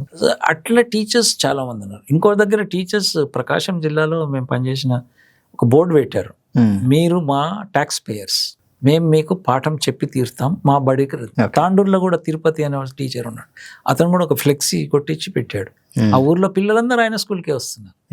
ఇవన్నీ కూడా డిపార్ట్మెంట్లో ఎక్కడో దగ్గర మిస్ అవుతుంది. చూసే విధానంలో ఒక పాజిటివ్ దృక్పథంతో దానికి ఒక డిపార్ట్మెంటే ఉండాలి. ఇన్నోవేషన్ చేస్తున్న టీచర్లు ఎవరు, వారి కోసం ఒక గుర్తింపు ఒక ఎలా చేయాలి అనేది ఉంటే తప్పకుండా టీచర్స్ బోధన అనేది చాలా పెద్ద ప్రాబ్లం. బోధనేతర పని అనేది చాలా పెద్ద ప్రాబ్లం. ఎండాకాలం యాక్చువల్లీ సమ్మర్లో తిరిగినంత ఎప్పుడు తిరగకుండా టీచర్లు గ్రామాలలో సెలవులు ఉన్న ఆదిలాబాద్లో ఒక టీచర్ ఉండే శాంతి కుమారి టీచర్ అని, ఆమె అడవి ఆసిఫాబాద్లో తిరుగుతూనే ఉంటుంది, ఒక 2-3 టీచర్లు వేసుకొని పిల్లల కోసం. సో ఇంత జరుగుతుంటే స్టేట్ నుంచి యాజ్ ఎ పాలసీ ఎక్కడ కూడా రెస్పాన్స్, ఇప్పుడు ఇట్లా తిరిగిన స్కూల్కి మేము మొత్తం సాచురేట్ చేస్తాం, అన్ని అవకాశాలు కల్పిస్తాం అన్న స్టేట్మెంట్ రాలే. ఈ రోజు కూడా రేవంత్ రెడ్డి గారు స్టేట్మెంట్ మేము లెర్నింగ్ గ్యారంటీ ఇస్తాం మా స్కూల్కి పంపండి అని రాలే. స్కూల్కి పంపండి అంటున్నారు, నామూషి వద్దు అంటున్నారు. కానీ నామూషి ఎందుకంటే మా పిల్లలకు చదువు వస్తుంది రాదు అని నామూషి. రేపు పొద్దున 10 మందిలో మా పిల్లలు తలెత్తుకొని తిరగాలి. ఆ తలెత్తుకొని తిరగడానికి అదొక మీ పిల్లలు పోయే స్కూల్కి మా పిల్లలు పోవాలనుకుంటున్నాను. ఇప్పుడు ఎమ్మెల్యే పిల్లలు, మంత్రుల పిల్లలు పోవాలని అనం. మనం ప్రభుత్వ బడులను బాగు చేయాలంటే పేద పిల్లలు పోవాలంటున్నాం. అవును సార్. ఇప్పుడు జూబ్లీ హిల్స్ లో గవర్నమెంట్ స్కూల్స్ ఉన్నాయి, లేక కాదు ఉన్నాయి, కానీ అక్కడికి పోవాలంటలేం మనం. కంపల్సరీగా వాళ్ళు కూడా పోవాలంటలేం. సో ఎక్కడో దగ్గర ఈ దృక్పథం ఏదైతే ఉందో ప్రభుత్వ బడులను అండ్ ఐఐఎంస్ ఎవరు పోతారు? అగైన్ ఎలీట్ పోతారు, ప్రభుత్వ ఇన్స్టిట్యూట్స్ అవి. సో బాగా ఉంటే బాగా ఇన్వెస్ట్ చేస్తారు దాని మీద, కాబట్టి అటు పోతారు. క్వాలిటీ ఉంటుంది. Exactly sir. సో క్వాలిటీ ఉన్న స్కూల్స్కి అక్కడ ఎందుకు పోతారు, ఇక్కడ ఎందుకు వస్తలేరంటే ఇక్కడ ఏదో కుట్ర జరిగింది, ధ్వంసరచన జరిగింది ఈ స్కూళ్ళను. అండ్ మేబీ ఎవరు ఇన్ఫ్లుయెన్స్ చేస్తున్నారు అనేది ఇంకా క్లియర్గా తెలియదు, కానీ బట్ ఆర్టికులేషన్ వీళ్ళకు వీక్ ఉన్నారు అనేది క్లియర్ తెలుసు. అంటే ఒక ఆర్గనైజ్డ్గా ఎందుకు మా స్కూళ్ళను మీరు తక్కువ చేస్తున్నారు, టాయిలెట్ ఎందుకు లేదు అడుగుతున్నారు అక్కడక్కడ. కానీ ఒక కలెక్టివ్ వాయిస్ లేనందువల్ల కూడా ఇది జరుగుతుందండి. సార్, ఒక గ్రామానికి స్కూల్ అనేది, బడి అనేది ఎందుకు అవసరం? అంటే గ్రామ సామాజిక అభివృద్ధిలో ఏ రకంగా నేను ఉపయోగపడుతుందా, ఎట్లా చూడాలి అసలు? Actually it's a social institution, అది రెవల్యూషనరీ ఇన్స్టిట్యూషన్. నేను ఎప్పుడు చెప్తాను, ఒక ఊర్లో జీతం చేసే అబ్బాయి కిష్టిగాడు అనేది అందరు ఊర్లో, వాడు స్కూల్కి వెళ్ళలేదు. ఆ స్కూల్లో జాయిన్ చేసినాక నేను ఫస్ట్ అడిగిన ప్రశ్న ఏమనిపించింది రేయర్ స్కూల్కు అంటే, ఒక 9 year old వరకు స్కూల్కి వెళ్ళలేదు సార్. నన్ను ఊర్లో అందరూ కిష్టిగాడు అనేది, సార్ నన్ను కృష్ణ అని రాసిండు సార్. నీకు రెవల్యూషన్ ఇంకేంది? ఏ గుడికి కూడా పోయి ఉంటాడు వాడు ఎన్నోసార్లు. 9 ఏళ్ళ వాడు పిల్లవాడు ఆ ఊర్లో పండగలకు పోయి ఉంటాడు, గుడికి పోయి ఉంటాడు. So that is the transformation. Exactly. So స్కూల్ను మనము నారో డౌన్ చేసి 90 మార్క్సా ఫస్ట్ మార్క్సా అని కాకుండా ఒక ట్రాన్స్ఫర్మేషన్, జనరేషనల్ బ్రేక్ త్రూ అవుతుంది ఆ ఊర్లో స్కూల్ ఉండడం వల్ల. దూరం ఉండడం వల్ల కొందరు ఉన్నవాళ్ళు పంపిస్తుండొచ్చు, కానీ ఆ ఊర్లో స్కూల్ ఉండడం వల్ల ఆ స్కూల్ ఏదైనా ప్రోగ్రామ్ అవుతుంది. 15th August సార్, నేను బీహార్లో ఒక ఊర్లోకి వెళ్ళాను. 15th August మొదటిసారి చేసిండ్రు. ఎందుకు చేసిండ్రు అంటే, మా కార్యకర్తలంతా అక్కడ ఒక స్కూల్, ఆల్టర్నేట్ స్కూల్ పెట్టిండ్రు. అంతవరకు జెండా ఎగరలే ఆ ఊర్లో. ఓకే. కానీ ఆల్టర్నేట్ స్కూల్ ఉంది కాబట్టి 15th August జెండా ఎగరేయాలి. సీ ద లింక్, నేషనల్ అంటారు కదా మనము. సో ఒక ఇండిపెండెన్స్, ఒక భావన. యాక్చువల్లీ జెండా ఎక్కడ ఎగరదు? 15th August నాడు స్కూల్లో ఎగురుతుంది, Panchayat Bhavan. Exactly. But school లేని దగ్గర పంచాయతీ భవన్ కూడా ఉండదు దాదాపు. పంచాయతీ భవన్ అంటే కొంచెం పెద్ద ఊరు అన్నట్టు, అక్కడ స్కూల్ ఉంటుంది. See, that is the link, connection with the nation building. Yes. And also the caste ridden society. ఇప్పుడు మనము అంటే ఈ సబ్జెక్ట్ మాట్లాడలే, కానీ మనము కులాల వైజ్గా స్కూల్స్ ఉన్నాయి, మేము దీన్ని ఇంటిగ్రేటెడ్ అని అంటున్నారు గవర్నమెంట్. కానీ 24,000 ఏదైతే మూతపడాలి అనుకుంటున్నారో అవన్నీ కూడా ఇంటర్ క్యాస్ట్ స్కూల్స్ అవి. ఇంటర్ క్యాస్ట్ ఇప్పుడేదో కొత్తగా వీళ్ళు కనిపెట్టింది ఏం లేదు. మెజారిటీ స్కూల్స్ తెలంగాణలో కానీ దేశంలో కానీ అన్ని కులాల వాళ్ళు వెళ్ళే స్కూల్స్ అవి, మిక్స్డ్ గ్రూప్. అవి ఎస్సీ స్కూల్స్, బీసీ స్కూల్స్ కావు అవి. రెసిడెన్షియల్ స్కూల్స్ పెట్టారు, ఒక 6-7 లక్షల మంది పోతుండొచ్చు అందులో, కానీ అవి పెట్టిన నేపథ్యం వేరే. ఆ నేపథ్యాన్ని అర్థం చేసుకోవాలి మనం. అంటే ఎస్సీ గురుకుల అని ఎందుకు పెట్టారంటే, శంకరన్ గారు చాలా పెద్ద ఆఫీసర్స్ అప్పుడు పెట్టింది ఏంటంటే, వాళ్ళు గ్రామాలు తిరుగుతున్నప్పుడు ఐఏఎస్ ఆఫీసర్స్, అసలు ఇంట్లో గుడిసెలో ఒక పేపర్తోని చదువుకునే ఒక వ్యవస్థ లేదు. అప్పుడు ఏం చేశారంటే, లేలే ఈ పిల్లలు స్కూళ్ళు ఇక్కడ వాతావరణం బాగాలేదు, ఈ పిల్లల కోసం అగైన్ వీళ్ళ కమ్యూనిటీ వాళ్ళు ఉంటేనే వాళ్ళు కంఫర్ట్గా ఉంటారు కాబట్టి ఎస్సీ గురుకుల వచ్చింది. తల్లిదండ్రులకు చదువుకోలేదు, తరతరాలుగా చదువుకోలేదు, అండ్ పేపర్ పట్టుకోలేదు వాళ్ళు. సుత్తి కొడవలి అన్ని పట్టుకున్నారు కానీ పేపర్ పెన్ పట్టుకోలేదు. ఆ కుటుంబాలకు ఒక ఎడ్యుకేషన్ వాతావరణం ఇవ్వడానికి వచ్చిన స్కూల్స్ ఇవి. ఏదో కులాలను పోషించడానికి రాలే. నేను ఎప్పుడు మాట్లాడలే ఈ విషయం, కానీ మీతో మాట్లాడాను. అంటే ఈ నేపథ్యం అప్పుడు ఎస్సీ కులాలు ఎస్టీ నుంచి డిమాండ్ వచ్చింది, అయ్యా మాకు కూడా స్కూల్స్ పెట్టి, అండ్ బీసీ నుంచి కూడా, మైనారిటీ నుంచి కూడా వచ్చింది. ఇవి కులాలను ప్రోత్సహించడానికి కాదు, ఒక తరతరాలుగా వెనకబాటుతనాన్ని దూరం చేయడానికి, విద్యను అందించడానికి వచ్చిన గురుకులాలు. ఎగ్జాక్ట్లీ. తర్వాత ఎక్స్పాన్షన్ అయినాయి. But majority schools are not కులాలు. ఊర్లో ఉన్న బడి అందరం పోయేది, అందరూ పోయే బడి. ఇప్పుడు ఆ బడులను మనం దూరం చేసి మళ్ళీ ఈ కాన్సెప్ట్ అసలు తప్పు కాన్సెప్ట్ అది. ఆ స్కూళ్ళు చాలా సోషల్లీ సామాజిక న్యాయం కోసం పనిచేయాల్సిన స్కూల్స్ అవి. సోషల్ జస్టిస్ రావాలి అంటే కాన్స్టిట్యూషన్లో ఉన్నది. ఆ స్కూల్స్ బాగా అయితే చాలా మంది పిల్లలు ఒకటి దగ్గరికి వస్తారు. సో అంటే అది మనం డిస్కస్ చేయలే, కానీ అది చాలా ఇంపార్టెంట్ విషయం. స్కూల్ ఎందుకు ఉండాలి అంటే, మా కృష్ణ కావడానికి కావాలి స్కూల్. కృష్ణ కావడానికి స్కూల్ ఉండాలి ఖచ్చితంగా. ఏం నేర్చినవరా అంటే అన్నాడు 10, అది అంతా అనవసరం సార్, నాకు నీకు అనవసరం, నాకు అనవసరం. నేను స్కూల్కు తలెత్తుకొని పోతున్నా, బయట కూడా నన్ను రెస్పెక్ట్ చేస్తున్నారు. School going child is different from a child going to work. Exactly. పనికి పోయే బాబు ఎట్లా పోతాడు, స్కూల్కి వాడు. మేము షూ ఇచ్చినాం అప్పుడు ఒకసారి పిల్లలందరికీ, ఇటువంటి ప్రభుత్వ పాఠశాలలో. ఆ స్కూల్ వేసుకొని నడుస్తుంటే ఒక్కొక్కడు అసలు ఊర్లో అందరూ ఏమో తలకాయ నెత్తికెక్కింది అని అడుగుతున్నాడు, ఎక్కింది పోరా అని పోతున్నాడు, వాడు బడికి పోతున్నాడు కాబట్టి. That is the beauty of the school. And స్కూల్కి వెళ్ళడం అనేది ఒక గౌరవప్రదమైన చైల్డ్హుడ్ అది. అండ్ బాల్యానికి భరోసా ఇచ్చేది అది. అండ్ స్కూల్కి వెళ్తే మీరు గ్రామాలు ఎన్నిసార్లు తిరిగినరో కానీ, సండే పిల్లలందరూ ఏడాడుతుంటారు, బళ్ళే ఆడతారు, దుంకుతాడు కూడా. అవును సార్. ఈయనో పొక్కిలి చేస్తాడు, వాడికి ఇల్లు అది ఒక రకంగా దుమ్ము. మేము అడిగాం ఎందుకు రాయడం అంటే, ఆడ ఉంటే పని చెప్తారు సార్. వాడి ఇల్లు అది వాని స్పేస్. అవును, exactly. So that is their space. And ఆ పిల్లలకు అది ఒక ఇష్టం, ఆ స్కూల్ అంటే ఇష్టం. ఆ స్కూల్ అనేది యూనిఫై చేస్తుంది, గర్ల్స్ స్పెషల్లీ బ్రేక్ త్రూ చేస్తుంది. అండ్ ఈ మధ్య గర్ల్స్ చాలా మంది చైల్డ్ మ్యారేజ్ కానీ ఏదైనా ఉంటే స్కూల్లో చెప్తారు టీచర్లకు, వాళ్ళ ద్వారా ఆగిపోతున్నాయి. సో అది ఆ స్పేస్ లేకుంటే ఎంత డేంజర్ అది. సో అందుకోసం school is a very defining. School మూయడం తెరవడం కాకుండా ఆ స్కూల్ డిఫినేషనే చాలా వేరే చేయాల్సిన అవసరం ఉంది. ముఖ్యంగా ఒక తరం మూవ్ అయ్యడానికి చాలా ముఖ్యం బడి అనేది. అండ్ ప్రభుత్వ బడి ఒక తరానికి అవసరం, తర్వాత తరం ఏం చేస్తారు అనేది నాకు అనవసరం. సార్ అట్లాగే మీరు రీసెంట్గా ఒక రీసెర్చ్ పేపర్ అండ్ ఒక ఆర్టికల్ కూడా రిలీజ్ చేశారు అర్బన్ స్కూల్స్ మీద. హైదరాబాద్లో ఉన్నటువంటి స్కూల్స్ ఏంటి, అసలు వాటి ప్రాబ్లమ్స్ ఎలా ఉన్నాయి, ఎట్లా చూడాలి సార్? యాక్చువల్లీ చాలా ఇంపార్టెంట్. అర్బన్ స్కూల్స్ గురించి చాలా తక్కువ విధానాలలో, పాలసీలలో చాలా తక్కువ చర్చ చేశారు. అండ్ స్పెషల్లీ మన హైదరాబాద్ స్పెసిఫిక్ తీసుకుంటే 130 కోట్ల జనాభా ఇప్పుడు అర్బన్, 3 కార్పొరేషన్స్ కలిపి. అండ్ 2000 సంవత్సరంలో లాస్ట్ స్కూల్ పెట్టినాం.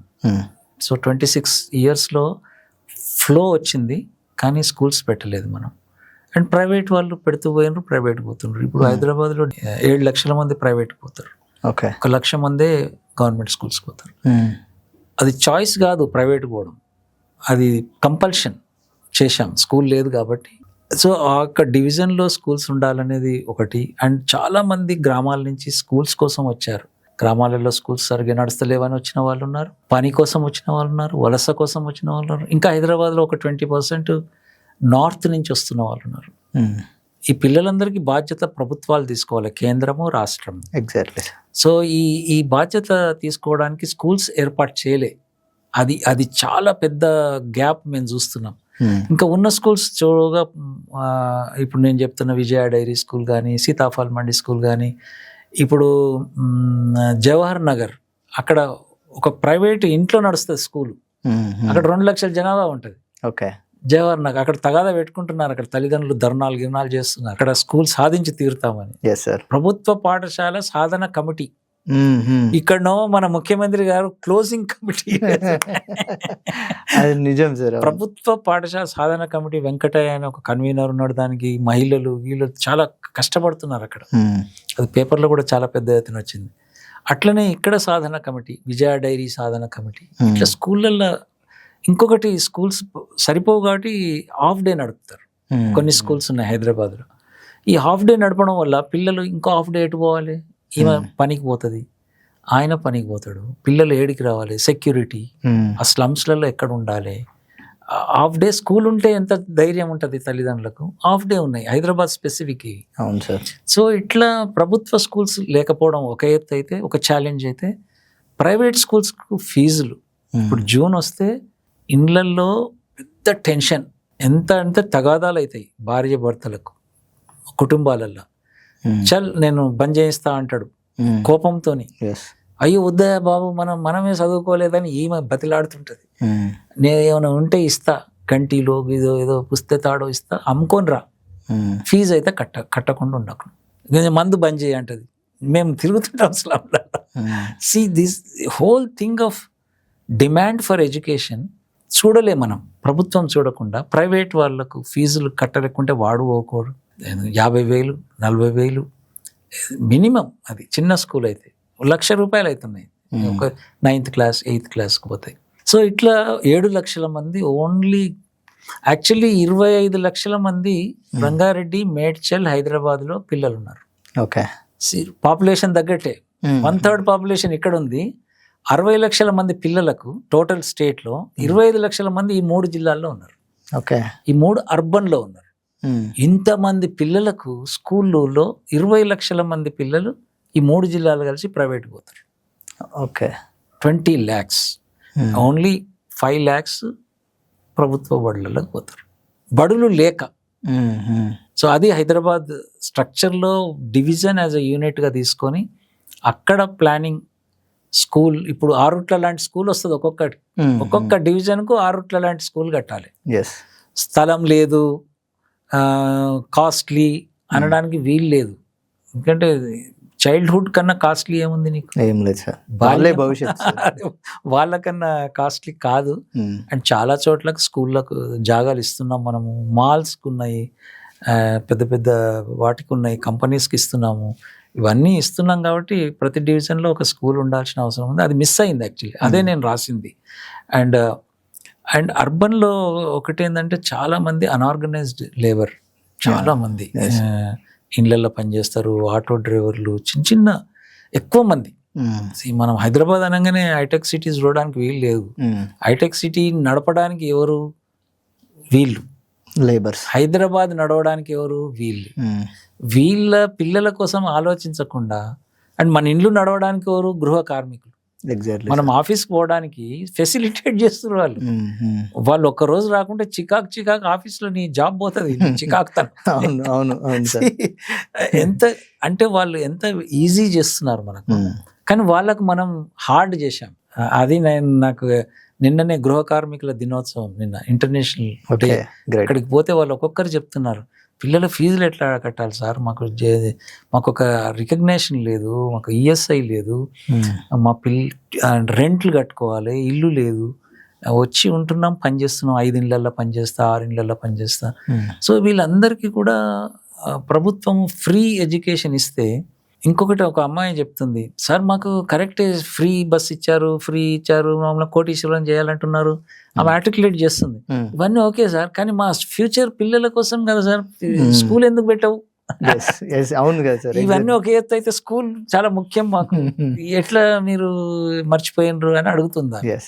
సో అది అర్బన్లో అండ్ పిల్లలు కూడా చాలా అర్బన్లో exposure drugs and liquor shops, చాలా చైల్డ్ ట్రాఫికింగ్ ఉంటుంది. చైల్డ్ ట్రాఫికింగ్, డ్రగ్స్ కు కూడా స్కూల్ లేదు, ఏం చేస్తారు, బయట తిరుగుతుంటారు. కాబట్టి ఇవన్నిటిని అడ్రస్ చేయాలంటే ఒక మంచి తెలంగాణ పబ్లిక్ స్కూల్ లాంటి స్కూల్ను ప్రతి డివిజన్లో ఏర్పాటు చేయాల్సిన అవసరం ఉంది.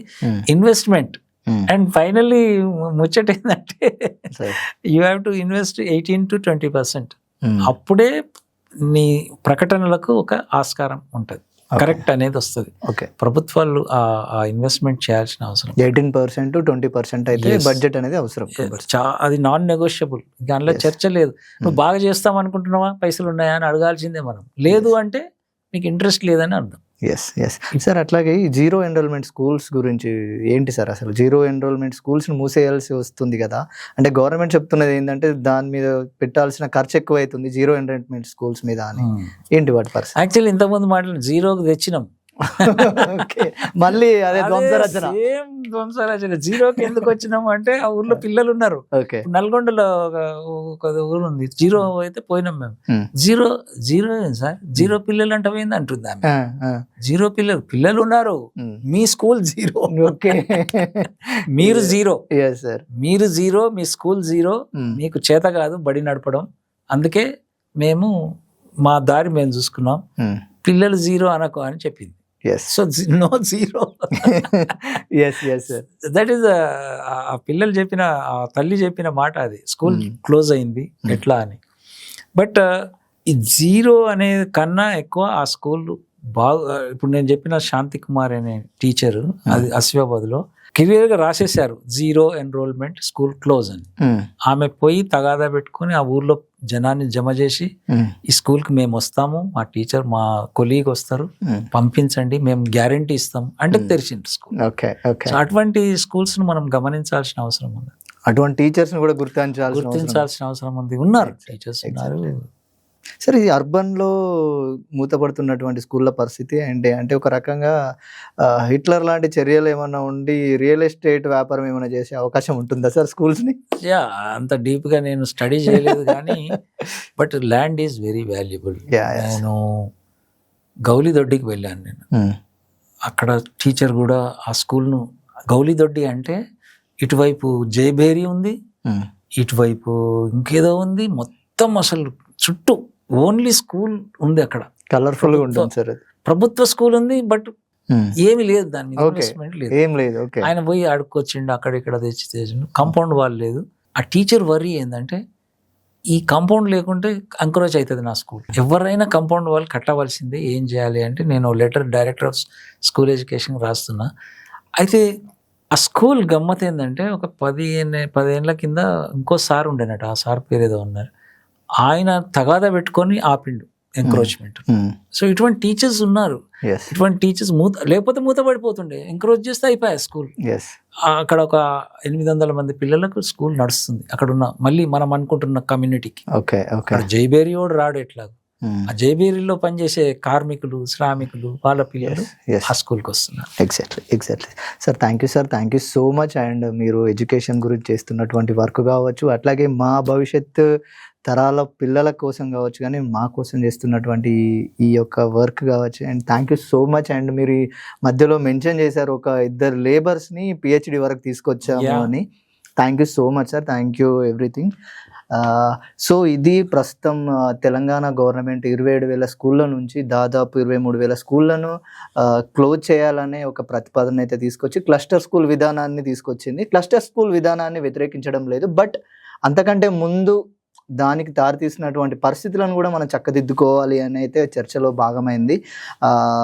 అండ్ అట్లాగే బడి ఎందుకు అని అంటే కృష్ణ అవ్వాల్సిన అవసరం ఎంతైనా ఉంది అనేది కూడా మాట్లాడుకున్నాం. అట్లాగే చివరిగా 18 to 20% బడ్జెట్ అనేది ప్రభుత్వ స్కూళ్ళకు అవసరం అని చాలా ఇంపార్టెంట్ విషయాలు మనతో పంచుకున్నారు sir. Thank you sir. Thank you so much.